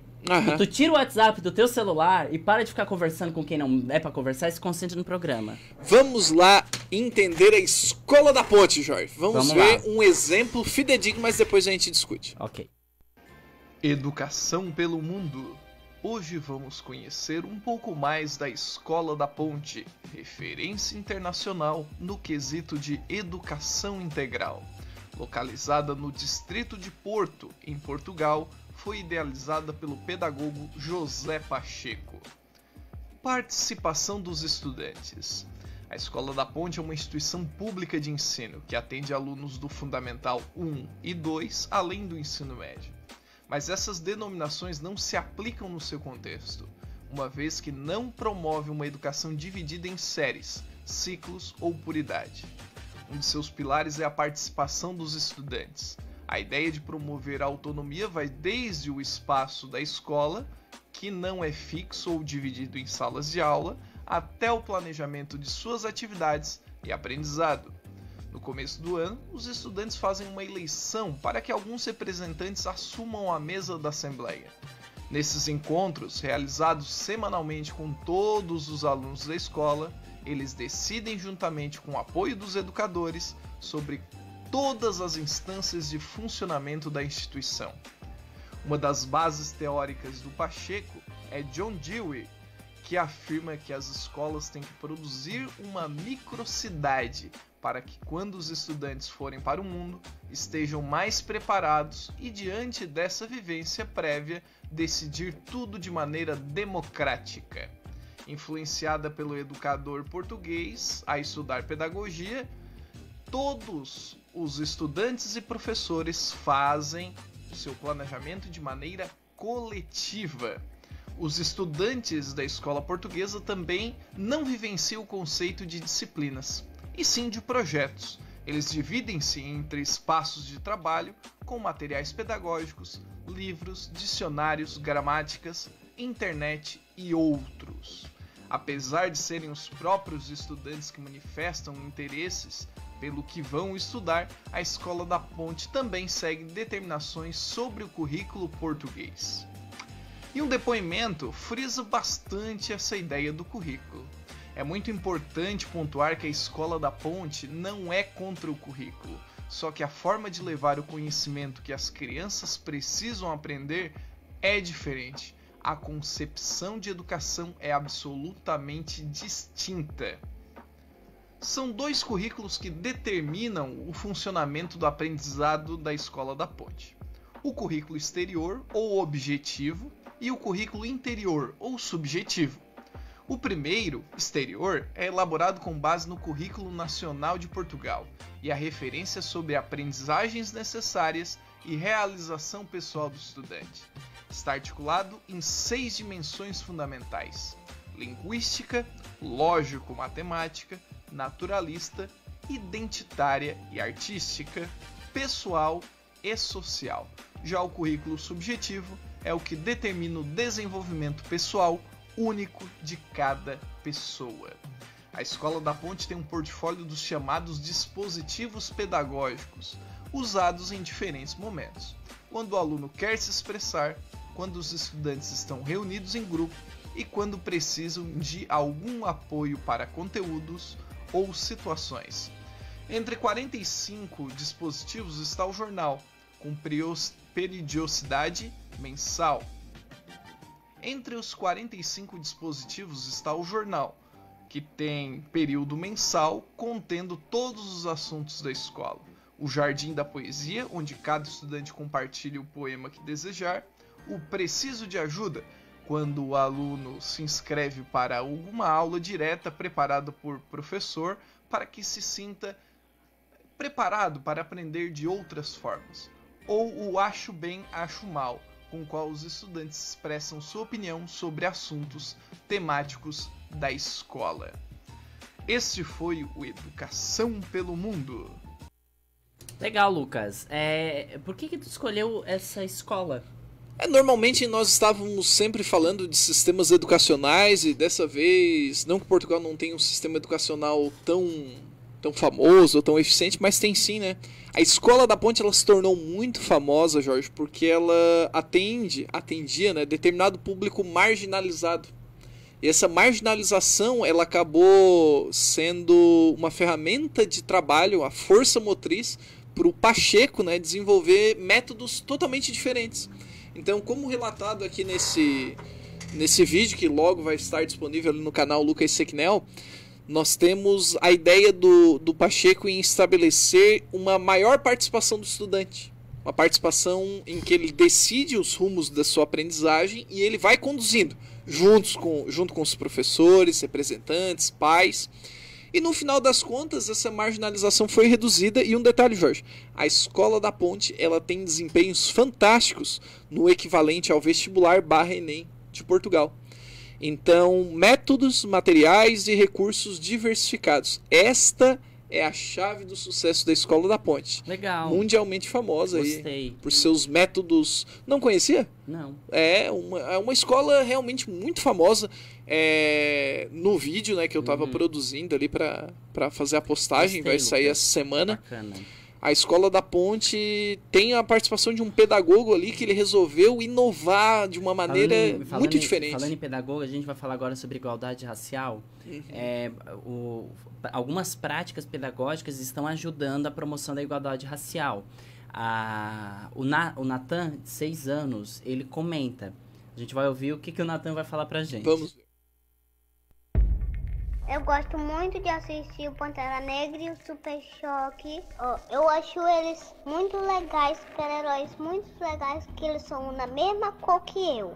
O Natan, de 6 anos, gosta de filmes e desenhos de super-heróis como a maioria dos meninos dessa idade. Mas os preferidos dele são aqueles em que o personagem principal é uma pessoa negra, assim como ele. A mãe do Natan, Luciana Silva Gonçalves, de 31 anos, percebeu a necessidade de reforçar o protagonismo negro na vida dele para a melhora da autoestima quando o menino tinha apenas 4 anos. Não sei como surgiu, mas ele passou uns dias falando que queria ser branco, porque os brancos eram mais bonitos, e quando ocorria alguns pequenos conflitos entre crianças, ele dizia que ninguém queria brincar com ele porque ele era negro. Isso foi horrível para mim enquanto mãe. O Natan contou com o apoio na creche onde estudava da professora Joana Marques. Ela trabalha na Rede Municipal de Ensino de Rio Branco, no Acre, e é pesquisadora do Núcleo de Estudos Afro-Brasileiros e Indígenas da Universidade Federal do Estado. Joana adotou práticas pedagógicas na sala de aula. Usou filmes, animações e livros nos quais os negros são protagonistas e referências positivas, e não ligados somente à escravidão e a situações de inferioridade. Para ela, esses materiais ajudam na promoção da igualdade racial. Podem transformar vidas, porque se uma criança vive numa situação onde o cabelo dela é sempre referenciado ao que é ruim, ao que não presta, ao que não é bonito, quando um professor ou professora leva filmes, animações, leituras que mostrem uma ótica diferente para a criança, ela vai ali ter a possibilidade de refletir e mudar, né, essa visão que ela tem sobre a sua identidade. Joana lembra, inclusive, que o ensino da história e cultura afro-brasileiras está previsto na Lei de Diretrizes e Bases da Educação Nacional. Na opinião dela, a sala de aula pode ser um espaço de fortalecimento da identidade de pessoas negras, principalmente na educação infantil. Referências positivas desde a infância vão influenciar no desenvolvimento intelectual e na autoestima das crianças. A Luciana, mãe do Natan, que você ouviu no início da reportagem, ressalta como isso mudou a percepção do menino em relação a si mesmo. Isso fez mudar a mente dele, porque eu comecei a adotar essas práticas em casa também para ele ver o quanto pessoas negras também têm papéis fundamentais na sociedade. O Produção de Marcela Rebelo e sonoplastia de Messias Melo, da Rádio Nacional em Brasília, Bianca Paiva. Eu acho legal essa linha aí mais que essas práticas pedagógicas estão trazendo, que são linhas aí positivistas. Em que sentido? De pensamento positivo? Eu tô brincando. Pensamento, eu nem vou responder, ele falando de um assunto sério de igualdade racial, ele vem com isso. Trazendo aí ideias de que o negro, ele não é ligado só à escravidão. Porque parece que quando a gente vai na escola, né? Parece que quando vai falar, ou tá falando aí de africanos, ou de escravos, ou de inferior, né? Sempre uma situação inferior. E essa prática aí dentro da sala de aula de usar filmes, livros, animações, o que os negros, eles são protagonistas, ou seja, eles têm papéis importantes também. Isso. Eu acho bacana. É uma tendência pedagógica que vai contrário à desigualdade racial, né? Com certeza, Jorge. E nós podemos observar Hollywood caprichando mesmo, né, em produções. A gente sempre cita o Pantera Negra, mas diante de algum tempo nós temos também, por exemplo, o Diamante de Sangue, né, que tem o Solomon ali fazendo um papel fantástico. O que eu digo é o seguinte, as práticas ali observadas, né, e contextualizadas pelo Natan, né, que depoimento legal, né, do Eu Natan. mandei pra ti uma apostila das nomenclaturas. Sim, mandou, porque, muito bom. Assim, tem que tomar muito cuidado, principalmente alunos negros, quando chegam na escola, estão na sala de aula. Em que sentido? No sentido de saber colocar as palavras, né? E nós, muitas vezes, no cotidiano, utilizamos expressões que são preconceituosas e nós não percebemos. Com certeza. Acredito que nós temos que modificar muito essa estrutura. Então, reforçar o protagonismo negro, muitas pessoas acham que é inferiorizar o protagonismo branco. Não. Mas, na realidade, a ideia não é essa. A ideia é de equidade, né? Mas, na realidade, a ideia apresentada pelo Bolsonaro essa semana é que o Brasil não é racista. Ele falou... Ouvisse? Eu ouvi. Ele falou que os Estados Unidos é mais racista. E ele comparou com uma década dos Estados Unidos muito pesada. E ele querer comparar essa década de 60 com 2020 no Brasil é complicado. É que nós tivemos ali um episódio de segregação étnica nos Estados Unidos, principalmente quando a gente fala do norte e do sul, né? De comunidades, né? A gente vai citar aqui New Orleans. Nossa, era um berço do racismo. Texas, extremamente conservador e preconceituoso e racista. Boston, né, onde nós temos muitos imigrantes também. Pobreza, né? E pobreza também, contrastando ali com o desenvolvimento, né? Quando o Bolsonaro falou essa semana, eu estava ouvindo, eu voltei até... Lamentável, né? Eu ouvi dizendo que não existe racismo. Então, é complicado. Então as políticas antirracismo, elas são inúteis, né, segundo o depoimento dele. Jorge, e nós temos que destacar, né, que nós temos um legítimo representante de movimento social que já participou do nosso programa. Aliás, 2, né? Principalmente o professor doutor Alexander, né?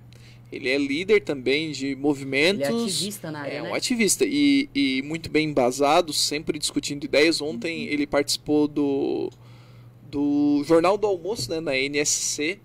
Sempre com participações muito legais, esclarecendo alguns pontos. Só que durante essa semana nós também tivemos alguns episódios catastróficos, né, Jorge? Sei que o Educação em Ação não é um programa jornalístico, né, mas é um programa que sim trabalha com a diversidade de assuntos. A Joana, desculpa interrompê-la, ela diz: Rubem Alves, no livro A Escola com Quem Sempre Sonhei Sem Imaginar que Pudesse Existir, traz a história da Escola da Ponte. Nossa, eu leio tanto sobre Rubem Alves. É verdade, Rubem conheço Alves, esse livro. Ele é, além de ser educador, ele é psicanalista. Isso. Então eu leio muito sobre ele. Eu nunca li esse livro. Eu vou pesquisar esse livro, vou conhecer mais essa escola, uma escola assim que eu não... Eu tive uma colega que fez um doutorado sanduíche e passou 6 meses em Portugal na Escola da Ponte. A Rose, ela era professora, acho que do 3º ano ali no Irmã Edviges, é aposentada, né? A Rose é a irmã da Joana. Olha só, eu tô contando a história da irmã da Joana. Legal. Olha o Karnal, ele traz... A Joana vai esclarecer para nós depois. O Karnal traz ideia aí histórica sobre igualdade racial. Isso. Vamos ouvi-lo? Vamos ouvir. O mês de novembro é também o mês da consciência negra. O dia 20 de novembro lembra a morte de Zumbi dos Palmares, líder de um dos maiores movimentos de resistência à escravidão. Palmares foi atacada por um bandeirante de São Paulo, contratado pela elite açucareira do Nordeste, que via lá em Alagoas uma resistência tão grande, tão numerosa, que podia colocar em risco, em xeque, todo o sistema escravista sobre o qual estava assentada a produção brasileira. Durante algum tempo, algumas pessoas quiseram lembrar como o dia da libertação dos negros, o dia 13 de maio, porque a 13 de maio de 1888, a princesa Isabel assinou num domingo a Lei Áurea, que abolia definitivamente a escravidão no Brasil. Essa memória da princesa Isabel, muito reforçada antes, convive hoje com uma memória que é de Zumbi dos Palmares, que foi o último grande líder dos quilombolas de Palmares, o último grande líder dessa resistência que existia por todo o Brasil, lembrando que em pleno Leblon, no Rio de Janeiro, havia um quilombo, aqui em São Paulo havia dezenas de quilombos, mas Palmares se torna o símbolo da resistência a tornar um ser humano coisa, tirá-lo à força da sua comunidade na África, atravessar o oceano em condições desumanas, matá-lo no trabalho e, pior de tudo, após todo este processo de desumanização, transformá-lo numa memória que deva ser apagada, numa estética que deva ser negada e a negação da violência sobre a qual nós baseamos a nossa história, que é a violência da escravidão. O dia de Zumbi, o dia da consciência negra, é um dia de todos nós brasileiros, para que a gente continue refletindo sobre a herança de termos sido um país escravista por 388 anos e um país racista por 516. Muito obrigado. Ou seja, um país racista aqui em 16 anos significa que continua sendo racista, né? Com certeza, né, Jorge? Nós não precisamos ir muito longe para entender, né, o raciocínio lógico aí do Karnal, historiador. Logo vai aparecer no Educadores do Brasil, né? Provavelmente daqui a algumas semanas. Mas o que eu digo é o seguinte, nós tivemos um episódio lamentável, né, justamente próximo do Dia da Consciência Negra. Eu sei que muitas pessoas acreditam que a data não deve ser comemorada, lembrada, mas eu acho que é uma data muito importante. Nós devemos lembrar que pelo o Brasil... símbolo do Palmares. Isso, e assim, nós devemos lembrar que o Brasil, infelizmente, se caracteriza como um país muito racista. Ainda precisamos caminhar muito para uma Tivemos aqui igualdade, a professora... Né? Ela vai apresentar o projeto do mestrado dela, a dissertação dela, eu trouxe vários livros. Eu esqueci o nome dela agora, Lucas. Ela é uma professora negra e ela falou muito do quadro de ser um professor negro e trabalhar com alunos negros na escola. Eu achei muito interessante e precisa ser mais discutido, mais aberto. Está sendo fechado como um tabu esse tema, parece. Bom, muitos temas estão sendo fechados como tabu, como orientação sexual, como... xenofobia, racismo, e tem que ser debatido, discutido abertamente. Parece que tá sendo... Tu não percebe, Lucas, que parece esse tema sendo cada vez mais fechado? Há muito tempo, me parece que há uns 10 anos atrás nós tínhamos mais liberdade para discutir determinados temas, mas parece que nos dias de hoje, Jorge, nós estamos mergulhados num mar de confusão e em que as pessoas com acesso à internet, elas tendem também a ter a oportunidade de manifestar todo o seu ódio. Vou citar um exemplo, né? Nós tivemos aquele... Não é um incidente, nós tivemos um crime, né? Lá no Carrefour, acho que em Porto Alegre, né? Foi no Rio Grande do Sul, não me recordo da cidade ali, acho também que foi não Porto Alegre. Local. Mas foi um Carrefour no Rio Grande do Sul. Viu só, coisa séria, né? Então, assim, foi uma agressão covarde, aí o pessoal tenta justificar, puxando uma ficha na polícia, dizendo que, porque o cidadão já tinha algum crime, alguma acusação, porque ele estava agressivo. Tudo bem, ele pode ser detido. Normal ser detido. Se eu me exaltar, eu também posso ser detido. Agora, ser morto e espancado em público, não que escondido deva acontecer, mas assim, em público, daquela maneira, escrachada, ser tratado como um nada, olha, eu não sei como algumas pessoas estão conseguindo defender os criminosos. Não sei. Bom, é algo perigoso que nós destacamos já no programa, que é a evasão escolar durante a época da pandemia. Por isso que as escolas e a Unicef, elas reforçam ações para diminuir a evasão na pandemia. Vamos ouvir. Você já ouviu falar em Busca Ativa Escolar? Trata-se de uma plataforma gratuita que tem ajudado os gestores municipais a reduzir a taxa de evasão escolar. Segundo dados do último censo escolar do INEP, Instituto Nacional de Estudos e Pesquisas Educacionais, em todo o país, no primeiro ano do ensino médio, mais de 9% dos estudantes abandonaram a escola. Esse projeto surgiu em 2017 a partir de uma parceria do Unicef, Fundo das Nações Unidas para a Infância, e da Undime, a União Nacional dos Dirigentes Municipais de Educação, e já conta com a adesão de mais de 3.200 prefeituras.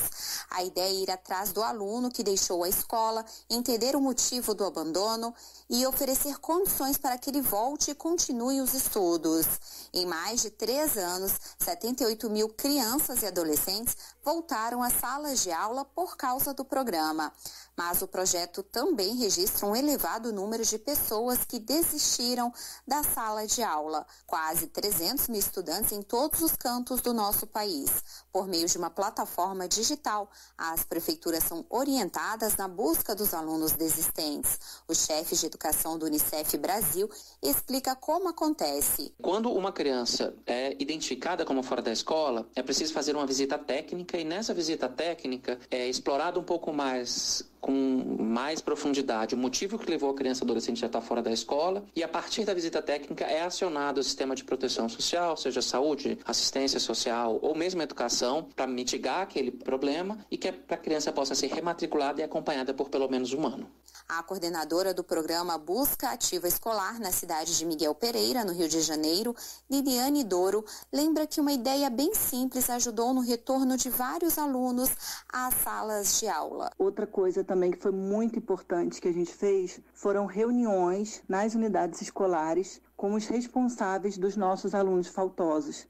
Então, sempre a direção da escola, junto com um representante da inspeção escolar, realizava essas ações, essas reuniões, e a gente conseguiu diminuir aí o nosso índice de alunos faltosos e de evasão. Agora, na pandemia da Covid-19, para ajudar os mais de 3.200 municípios que fazem parte do programa de busca ativa escolar, foi criado um plano de crise e emergência. A proposta é baseada em um controle de frequência dos alunos para que os faltosos sejam acompanhados. Até o momento, mais de 2.500 escolas de todo o Brasil já utilizam o mecanismo. Bom, Lucas, evasão escolar é algo muito preocupante, principalmente agora neste ano, na época da pandemia, né, a Covid. Tem esse programa Busca Ativa, a Busca Ativa Escolar, que na realidade eu não entendo muito bem se funciona, tá? Porque, assim, controlar a frequência nessa época significa só aquele aluno que está mandando atividade? Olha, isso aí não é garantia de evasão ou não escolar. Não é garantia de nada, né, Jorge? Infelizmente. Então, quando nós analisamos o panorama, né, um panorama descrito, a gente tem que entender alguns detalhes, né? Primeiro, não é fácil de controlar a evasão nem em um ano letivo normal. Sejamos francos. Verdade. Né? E ocorre misteriosos desaparecimentos de alunos em transições, ou seja, do 5º para o 6º ano, tem gente desaparecendo, gente que simplesmente não volta para a escola ou não vai para outra escola. E depois, Jorge, o mais polêmico de tudo e o pior de tudo, acho que do 9º ano para o 1º ano do ensino médio, um gargalo enorme. E depois do ensino médio, a evasão a todo vapor, né? Então, se a gente for controlar somente pelas atividades, eu considero que quem está à margem nesse momento, ou seja, quem está perdido, né, quem não tem vontade de estudar e nem quer voltar e nem quer retomar e também não tem condições, não vai fazer essa retomada. Então a evasão ela é sempre uma temática muito polêmica. Eu acho que nós deveríamos inclusive reservar, acho que, 10, 15 minutos de todos os programas só para discutir evasão. Porque evasão é algo que não sai de moda, infelizmente. Enquanto nós temos, lá no Japão, eu citei semana passada, a presença dos alunos é 99,4%, Jorge. 95% diz que presta atenção em todas as aulas. Então, assim, é claro que são condições sociais diferentes. Depoimento dos japoneses, né? Dá pra acreditar. Tá falando japonês? Tô falando japonês. É verdade, porque se fosse brasileiro. Bom, escolas na nossa região, nós estamos indo para qual município hoje, Lucas? Hoje nós vamos ineditamente chegar a Orleans. Vamos falar de Orleans. Grande Orleans. Nós vamos verificar um caso muito específico. Peço perdão pela edição também, né? Um caso muito específico do Costa Carneiro. Não falasse do Anísio Teixeira ainda. Não, mas depois nós vamos... Assim, ó, o que eu digo, Jorge, é que o Costa Carneiro, ele já chegou a funcionar em 2 locais. Tem uma confusãozinha com o Tonesa Cascais. Então, assim, é uma escola central, é uma escola... Não conheço. É uma escola que eu conheço, assim, por visitar o meu amigo Cristiano lá, então... Quem é o Cristiano? O Cristiano, isso, o Cris, que já Ele participou aqui. lá? Na verdade, ele já trabalhou lá, só porque, ao mesmo tempo, acabei conhecendo um pouquinho mais por passar na frente. Então, eu sempre pensava, que escola é essa? Que escola é essa? Que escola é essa? Aí, acabei conhecendo um pouquinho mais. E daí, vamos conhecer agora o Tonesa Cascais / Costa Carneiro. E essa história confusa. Hoje vamos até Orleans conhecer um pouco mais da Escola de Educação Básica Costa Carneiro. Uma história bastante longeva que remonta aos anos 30. Em nossas pesquisas, percebemos que Orleans desejava buscar a qualidade de ensino e, através do financiamento do Sr. Luiz Verani Cascais, em 1929, foi erguido o primeiro prédio. Porém, a Revolução de 30 trouxe sérios embaraços econômicos, sendo que ele não foi ressarcido do seu investimento. O grupo escolar acabou sendo inaugurado somente no dia 19 de maio de 1935, e o seu primeiro nome foi Comendador Costa Carneiro, em homenagem ao político conceituado no sul catarinense, radicado em Laguna, mas de origem portuguesa. Em 1966, o curso normal regional Olímpio Adolfo de Souza Pitanga foi vinculado ao Colégio Tonesa Cascais, com o nome de Curso Básico Tonesa Cascais. Em 1977, o grupo escolar Costa Carneiro, o curso básico Tonesa Cascais e o curso normal passaram a integrar um único estabelecimento de ensino chamado Colégio Estadual Tonesa Cascais. Porém, em 1982, com a conclusão do prédio, cito a rua Luiz Pisolati Sobrinho, o grupo escolar Costa Carneiro, já integrado ao Colégio Tonesa Cascais, passou a funcionar em 2 prédios, que ficaram conhecidos como o Prédio Novo e o Prédio Antigo. Com o passar do tempo, aumentaram as matrículas, o número de professores, funcionários e a burocracia. Surgiram também as dificuldades administrativas devido à distância dos 2 prédios. Então, as autoridades educacionais sentiram a necessidade de transformá-lo em escolas independentes.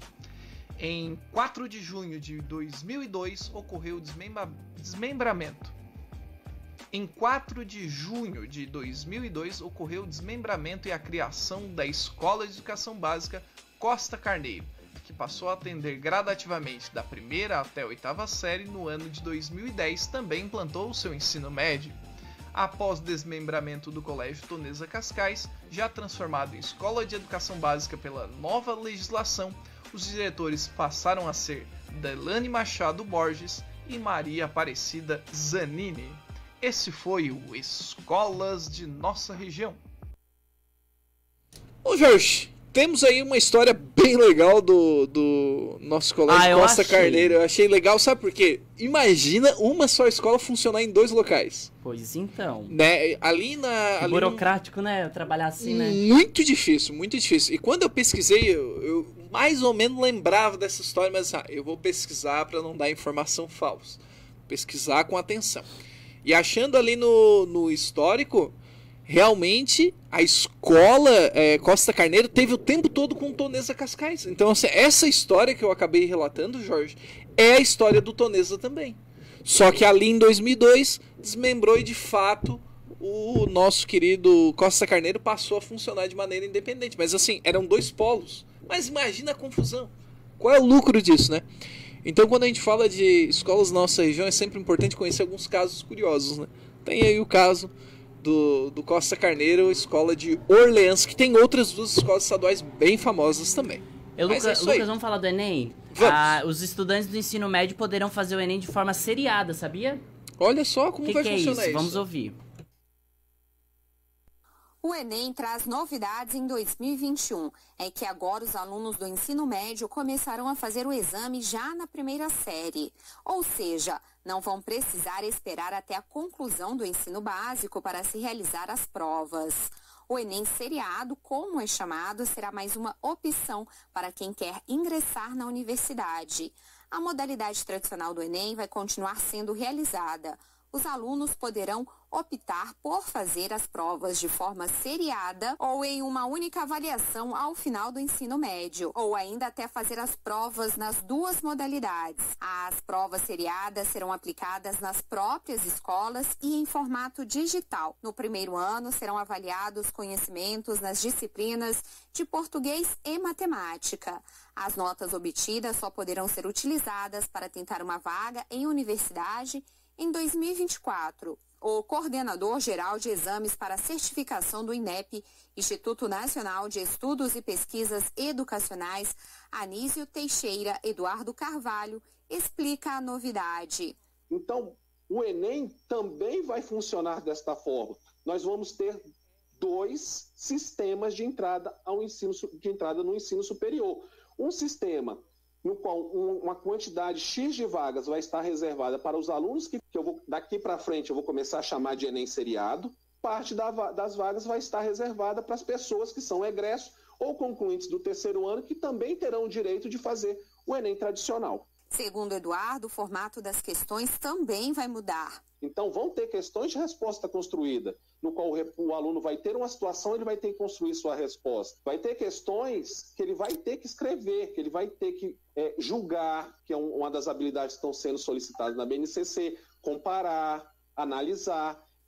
Além de avaliar os alunos, o Enem seriado também vai servir para analisar a atuação das escolas do ensino médio. Isso porque o Ministério da Educação vai divulgar as notas das instituições de ensino para que elas saibam os seus desempenhos, assim como já ocorre no SAEB, Sistema Nacional de Avaliação da Educação Básica. Da Rádio Lucas, seriado, ou seja, primeiro a modalidade tradicional mantém, não é que foi a modalidade não tradicional do Enem, não é extinta. Não, mas tem esse outro formato que os alunos poderão optar por fazer a prova de acordo lá, seu primeiro ano, segundo ou terceiro. Isso mesmo. E também agora, nova, que a gente já anunciou, vai ter a forma digital, né? Isso. Então...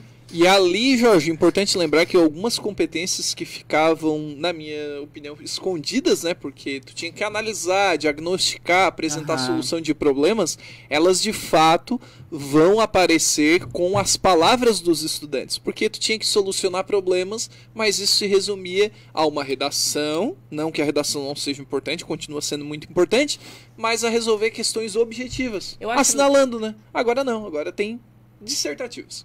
Eu achei legal porque se você fizer o Enem seriado, você consegue analisar também a qualidade do ensino na escola. Porque assim, você consegue identificar como está sendo o ensino médio em cada série, em cada ano na escola. Isso aí pode ser utilizado aí como um critério de avaliação, até mesmo porque o Ministério da Educação, ele vai divulgar as notas das instituições de ensino. É porque até então o INEP ele não divulga, ele depende de um percentual dos alunos fazendo a prova. Então, as escolas de ensino médio muitas vezes emplacam aí 80, 90 estudantes, mas se elas têm 200 estudantes concluintes, esses dados já não são divulgados, Jorge. Isso é uma problemática enorme, porque muitas vezes as escolas elas não conseguem aferir o seu próprio desempenho nesses exames. Falamos tanto em democracia, mas a gente deixou de fora o ensino privado hoje, e vamos falar dele. Tivemos aí impasses e problemas referentes a matrículas do ensino, da educação básica, do ensino estadual, né? Falamos aí do ensino municipal, falamos muitas vezes do ensino federal, mas as escolas particulares estão sofrendo muito. Não estou falando aí de escolas muito conhecidas, escolas populares aí, né? De redes gigantes, de né, redes Jorge? grandes que quando iniciou a pandemia na outra semana, em março, em abril, já estavam com ensino integral, virtual, presente, muito bem elaborado. Não estou falando disso. Estou falando aí de creches particulares, escolas menores, que têm um impacto financeiro muito brusco esse ano. E muitas escolas, Lucas, creches e de ensino infantil particular fecharam suas portas esse ano. Isso. Na semana passada, Jorge, naquela edição diferente que nós tivemos, Eu trouxe alguns dados mostrando que essas escolas particulares elas podem sofrer sim aportes do governo, à medida que também nós tivemos muitos fechamentos e que 30% dessas escolas realmente não retomarão suas atividades. Ou seja, elas vão encerrar o ano letivo, até por uma questão de dignidade e de apoio oferecido pelo próprio governo, né, já que o encerramento do ano letivo é algo muito importante. E no final das contas nós temos ali um cenário devastador. Não estamos falando aqui de redes muito conhecidas, né, o Sistema S, ou então da Rede Marista, nós estamos ou de colégios tradicionais aqui da nossa região. Estamos falando daquelas escolinhas menores, né, Jorge? Aquelas que têm um prédio muitas vezes alugado e muitas vezes convivem com inadimplência muito alta também. Se a inadimplência é de 30%, 40%, é normal isso, infelizmente é normal, já operam no vermelho. Com a pandemia, os alunos foram sacados da escola, simplesmente foram tirados. Bom, e a renovação das matrículas de 2021 é uma preocupação muito grande no ensino privado. Vamos ouvir. A renovação das matrículas é a maior preocupação das escolas particulares para 2021. O dado está na pesquisa do Sebrae, que acompanha os impactos da Covid-19 nas empresas de educação. A retomada e a sobrevivência dos negócios passa pela garantia das matrículas do próximo ano para 76% dos representantes da educação infantil pesquisados, 57% dos gestores de curso livre e 49% das outras modalidades de ensino, como o fundamental e o médio. A analista de competitividade do Sebrae, Patrícia Maiana, explica por que essa preocupação é maior na educação infantil. A idade que abrange a educação infantil são os menores, 4, 5 anos. Então os pais pensam o seguinte: poxa, meu filho está na escola, é importante, é interessante, mas não é primordial que eles estejam na escola. Por exemplo, o ensino fundamental 1, como é obrigatório, os pais optaram por deixar na escola, seguir o online. A pesquisa divulgada nesta segunda-feira apontou que 35% das empresas entrevistadas estão com suas atividades interrompidas temporariamente.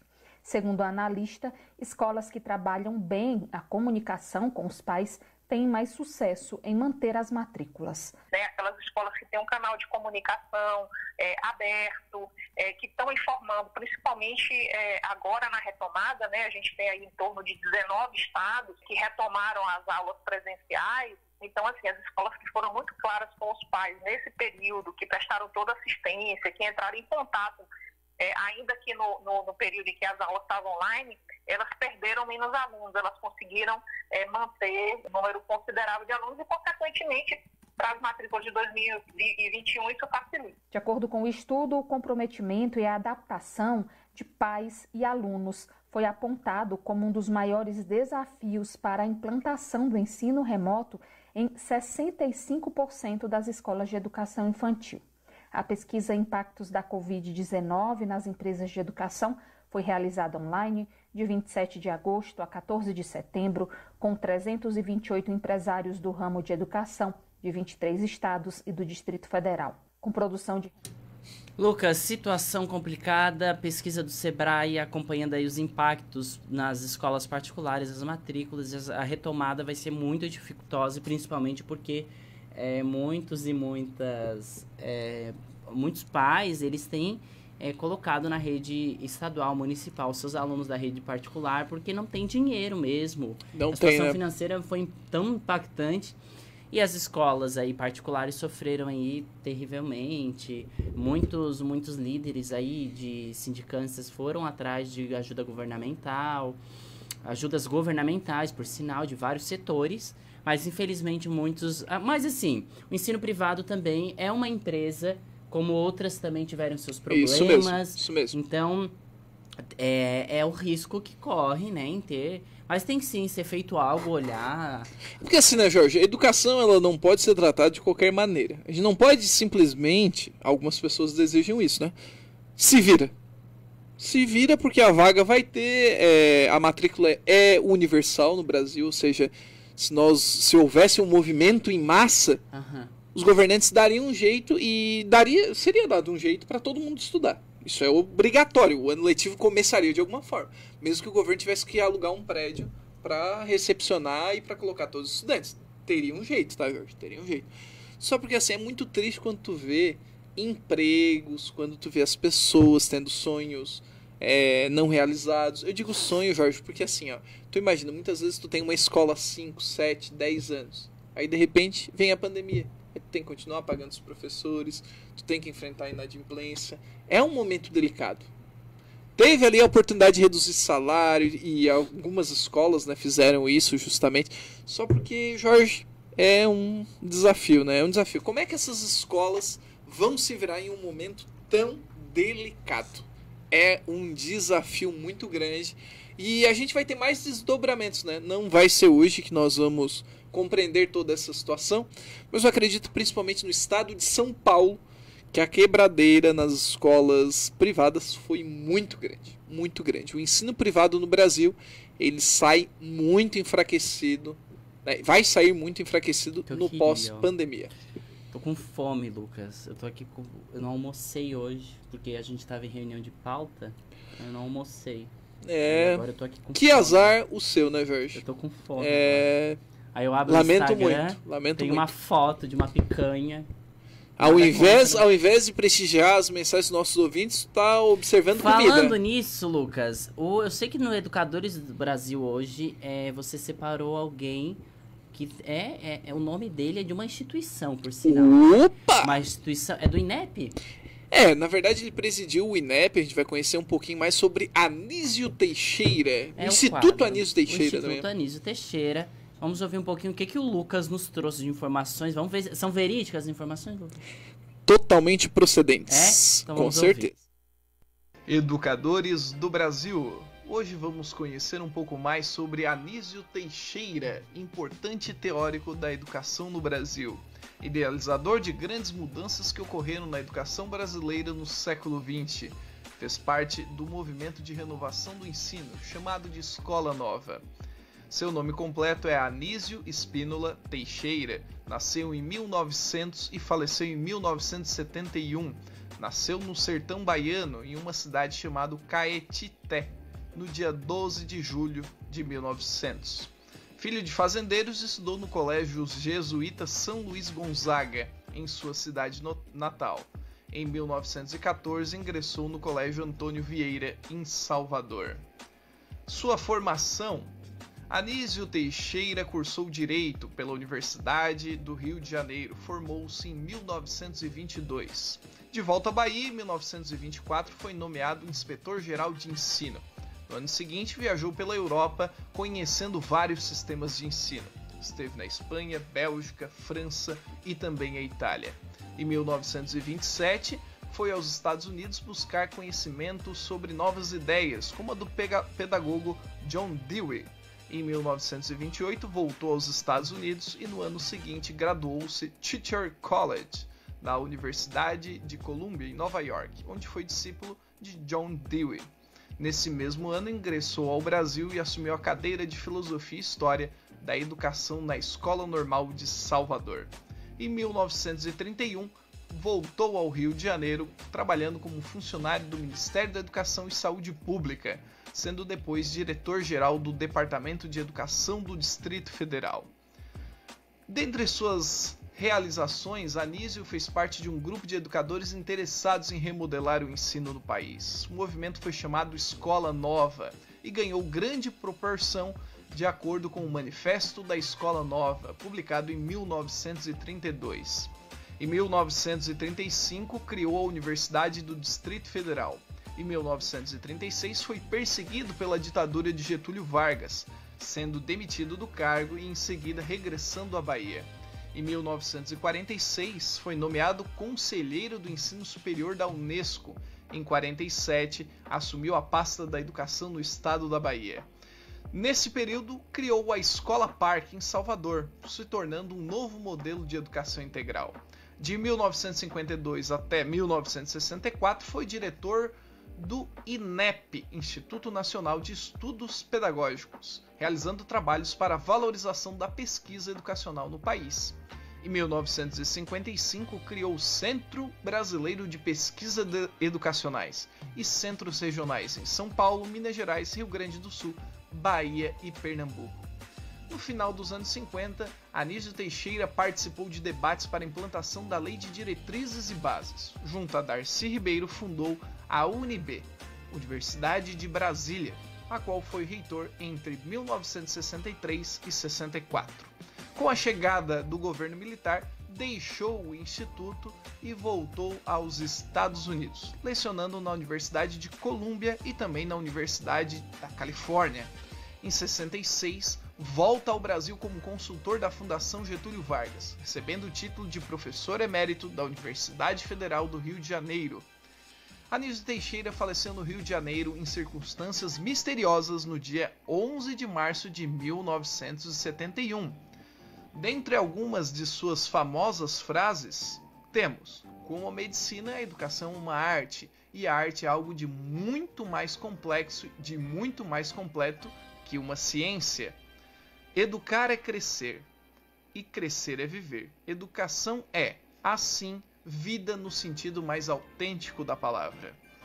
E por fim, a sabedoria é a subordinação do saber ao interesse humano e não ao próprio interesse do saber pelo saber, e muito menos a interesses parciais de certos grupos humanos.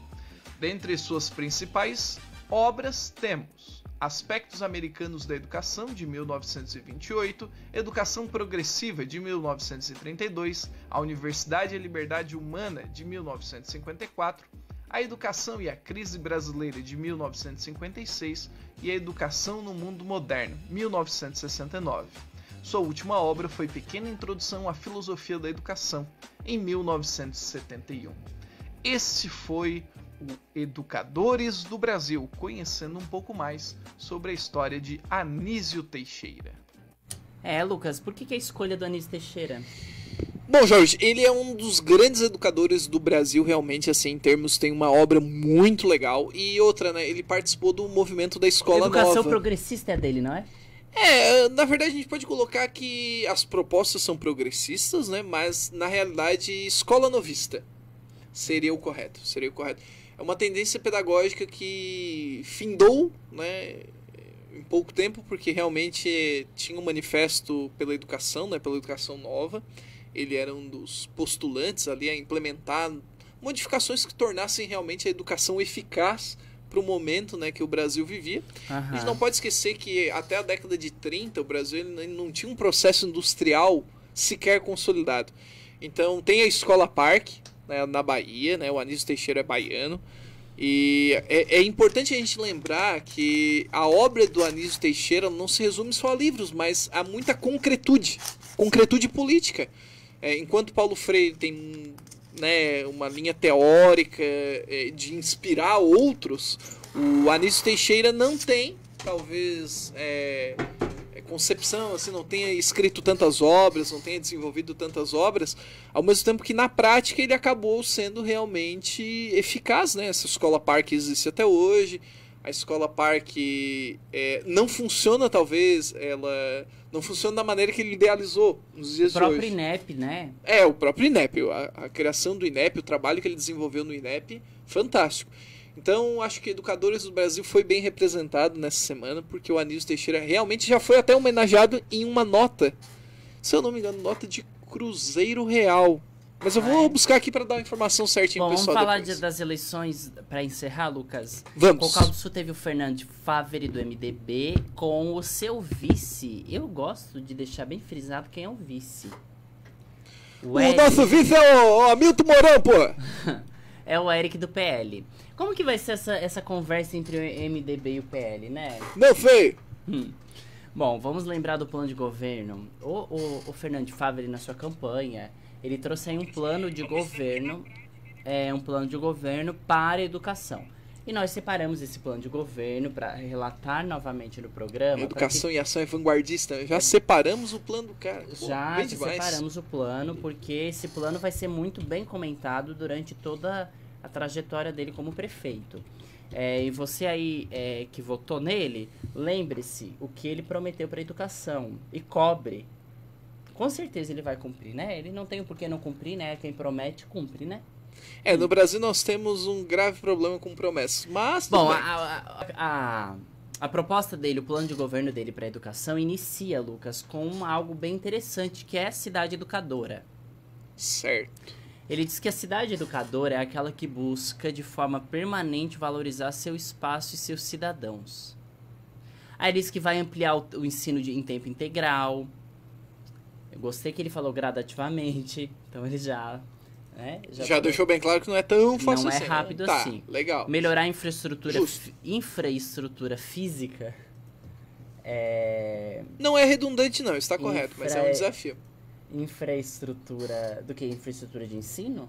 Ele poderia ser infraestrutura física, infraestrutura de ensino, de pessoal, né? Por incrível que pareça, parece redundante, mas não é. Estranho, mas né? é pouco coloquial, né? Melhora a infraestrutura física das escolas com ampliação de espaços e modernização de seus equipamentos. Modernização. Criar novas unidades escolares para atender a demanda da educação infantil, ou seja, a gente tá falando de creche, né? Isso. Garantir ações voltadas ao acesso e permanência de jovens e adultos ao ensino fundamental e médio. Jorge, uma observação aqui, eu falei da cédula, né, do Anísio Teixeira. 100 mil cruzeiros. 100 mil cruzeiros reais. Eu falei cruzeiro real, não, realmente. Não, 100 mil não, 1000 cruzeiros, né, reais. Ah, não, é 1000 cruzeiros reais aqui, a pessoa colocou um número antes do 1000, realmente... Podia botar 1000 ali. Né? Confundiu tudo. Não sabe preencher cheque. Erradicar o analfabetismo no município, tá. Implantar uma equipe multidisciplinar, psicólogo, orientador educacional, fonoaudiólogo, assistente social. Agora, pera aí, que eu não entendi essa parte. Eu vou ler. Implantar uma equipe multidisciplinar formada por psicóloga, ou seja, uma mulher, né? Orientadora educacional vai ser mulher. Fonoaudióloga, então só pode mulher. Assistente social para atendimento especializado dentro das unidades de ensino. Só tem uma coisa para dizer sobre isso. Para tudo, Lucas. Para. Como diria um sábio filósofo João Kleber. Para. O que isso, cara? O assistente social vai fazer dentro do atendimento especializado? Não sei. Me explique, tu que é da área, por favor, tô boiando aqui. A assistente educacional que eu saiba é bacharel, né? É, bacharel. O que bacharel vai fazer dentro de uma escola? O sonho seria que fosse o administrador, mas não é o caso. O que bacharel vai fazer dentro de uma sala de atendimento especializado? O psicólogo é bacharel, mas teria uma função... Psicólogo escolar. Mas também não tem nada a ver aqui. Não. Tinha que separar. Agora, com certeza. Eu achei complicado isso aqui. Desenvolver ações que garantam atendimento de qualidade às crianças portadoras de necessidades especiais. Eles carregam essas necessidades, hein? Ai, senhor futuro prefeito. É que assim, ó, já começa a cobrança, porque realmente nós temos... Foi feito por quem? Eu vou perguntar pra ele. Muita deficiência. Se é o provável secretário de educação, normalmente já se monta uma equipe antes do governo ser estabelecido. Se foi eleito, o vice, né? Eu vou dar um tapa na cara do partido, do PL. Porque assim... Complicado, hein? Complicado. Atendimento de qualidade, ok. Tá, legal. Fantástico. É normal, né? Mas crianças portadoras, as crianças não portam nada. Mas tá, vou continuar. Valorizar os profissionais que atuam na área da educação, bacana. Criar um espaço próprio para a biblioteca pública municipal, que legal. Legal. Ter uma biblioteca local. Eu acho que na verdade tem, né? Só porque não aprimorar é efetiva, né? a parceria Prefeitura e a PAI.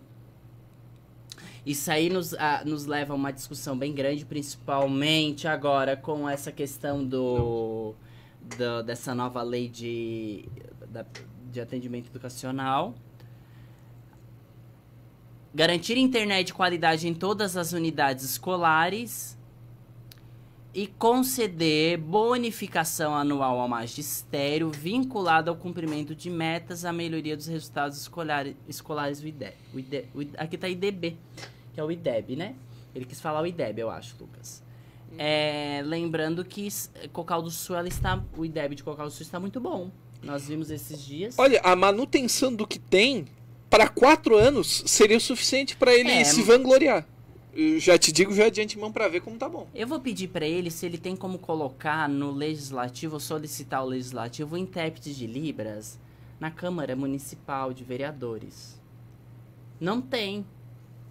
Não tem. E a gente discutiu já esse assunto há tempo aqui, Lucas, e não tem. Jorge, olha só, eu fico bastante decepcionado que só Criciúma realmente ofereça, né, um intérprete de Libras, porque as pessoas imaginam assim, ninguém assiste a sessão da Câmara. Ninguém assiste ao programa da TV Senado. Sempre tem gente que assiste, cara. Sempre tem. Sempre tem. Eu, por exemplo, já vi várias sessões, né? Inclusive porque tem uma transmissão, o canal trava pouco das sessões da Câmara que tu participa. Então, assim, ó, claro que às vezes são bem rápidas, né, Jorge? Isso é um destaque. Eu já vi sessão de 15 minutos, mas tudo bem. Mas tem sessões que são mais demoradas, são temas bem discutidos. Então, assim, cara, eu acho, sinceramente, que é um desrespeito total. É um desrespeito total. Assim, ó, eu vejo que quando nós temos um plano de governo tão frágil para a educação, quer dizer que a educação vai ser tocada da maneira que tá e deu. Se tá boa, tá bom. Se tá ruim, pode piorar, sabe? Então, não sei, é um descaso profundo. É decepcionante, tá? Decepcionante, da minha visão, decepcionante. Depois eu que sou polêmico. Mas não é, Jorge? Não, tu não acha decepcionante? Não, então tá. Então vamos continuar tudo como está. Perfeito. Não, Lucas, eu tô falando assim, mas tá terrível, gente. Não tô falando que a educação em Cocal tá terrível. Não, é terrível não ter um intérprete de Libras numa Câmara Municipal, louco, né? Chamar as pessoas de portadores de deficiência. É só olhar ali a pesquisa da quantidade de surdos que tem em Cocal. É incrível como se fala de inclusão, se fala de educação especial, se fala de acessibilidade, mas aí na hora de um surdo, né? E na realidade não é mais do que cumprimento legal, né? Quantidade de surf. Foi pesquisar. Apareceu. Surf aqui não vai ter, porque não temos praia. Não tem. Não tem nenhum dado consolidado. Não tem, né? Mas a gente vai trazer. Quanto é o percentual da população brasileira? Quase 10 milhões, né? Quase 10 milhões de pessoas surdas, não totalmente surdas, né? Deficiências auditivas. Não, mas é bastante, hein, Jorge? Se nós colocássemos, é maior que a população do estado de Santa Catarina. Quanto que é a população brasileira? A população brasileira ainda não tem um censo consolidado, mas vai girar aí em torno de 220 milhões de habitantes. Então nós temos aí um percentual bem elevado, sim. 5%. Mais ou menos aí dá pra colocar 200 milhões, arredondando tudo aí. É bastante, Eu deixei cair a live, eu não sei se voltou ou não, tá? Mas eu no final do programa deixei cair a live. Não, mas tá... Não, eu acho que eu que apertei no botão do X, aí quando a gente aperta no X, encerra tudo, né, Lucas? Mas aqui tá normal. Por enquanto, aí acabou de fechar. Não? Continua? Não, continuando. Vamos ver então. Bom, Lucas, vamos encerrar o programa? Vamos encerrando com um recadinho do coronavírus. É isso aí. O que é importante saber sobre o coronavírus? O coronavírus ainda é uma ameaça para todos. Por isso, precisamos ficar em alerta. Cuide de sua higiene, lavando as mãos ou usando álcool em gel. Use máscara em ambientes públicos ou privados. Mantenha a distância de 1,5 metro de outras pessoas. Caso tenha sintomas como tosse, febre, dor de garganta ou dificuldade para respirar, procure imediatamente o centro de triagem ou unidade de saúde. Cocal do Sul contra o coronavírus. Secretaria Municipal de Saúde. Secretaria Municipal de Saúde. De Cocal do Sul. Claro. Não é qualquer secretaria. Não é. Vamos ver aí então, semana que vem, o que nós vamos trazer no programa. Semana que vem eu não te contei, Lucas. Não contou o quê? Não te contei. Eu acho que a Uninter vai vir aqui. Olha só, a Uninter. Deixa eu ver se é a Uninter mesmo. Entrar em contato. É que na verdade a Uninter não acho que não pertence ainda ao grupo Croton, mas é uma das grandes universidades à distância, né? Ai não, é o Sensupeg. Sensupeg da Stella Bus. É um empreendimento local, ela é uma empreendedora local. Então, eles estão combinando de vir semana que vem. Aí a gente vai poder Qual é a proposta deles? Não sei, mas a proposta minha é discutir educação à distância. Eles são... Realmente o vínculo deles é à distância, né? Semana que vem a gente vai discutir, vamos trazer mais ideias. Durante a semana vamos estar antenados na educação local e nacional. Você, se tiver ideias, propostas, perguntas... nos siga lá no Instagram, @educaçãoação20, converse conosco, tem o Facebook da Rádio 87.9 e também o YouTube do Lucas, o canal do Lucas Sequinel, que está lá todas. Hoje foi o 23º programa, estará essa semana lá no canal do YouTube. Agora um destaque, né, Jorge? Quem diria que esses dois patetas chegariam a passar do 20º programa, né? Do primeiro. Olha só, nossa. Bom, que luta, hein? Que luta. Mas estamos aí ativa. Vamos ver o que o mês de dezembro vai nos suceder aí. Vamos ver o que o caminho de dezembro vai nos... Será Tem que novidades em dezembro aí. E será que voltamos em janeiro? Não sei, vamos ver. Será que voltamos em fevereiro? Será que voltamos? Vamos ver. Tem assunto para discutir, mas vamos ver se a gente vai estar para discutir. Vamos ver. Muito obrigado pela parceria. Você está ligado conosco tanto na live como aí no rádio 87.9 aqui de Cocal. E gostamos muito da sua parceria. Bom final de semana para vocês. Fiquem com Deus, se cuidem. Uma boa semana também. E sábado que vem, 14 horas, estamos aqui, né, Lucas? Isso mesmo, 14 horas estaremos aqui para a edição número 24 do Educação em Ação. Edição 24, até mais. Boa tarde, bom final de semana. Fiquei ligadinho na rádio.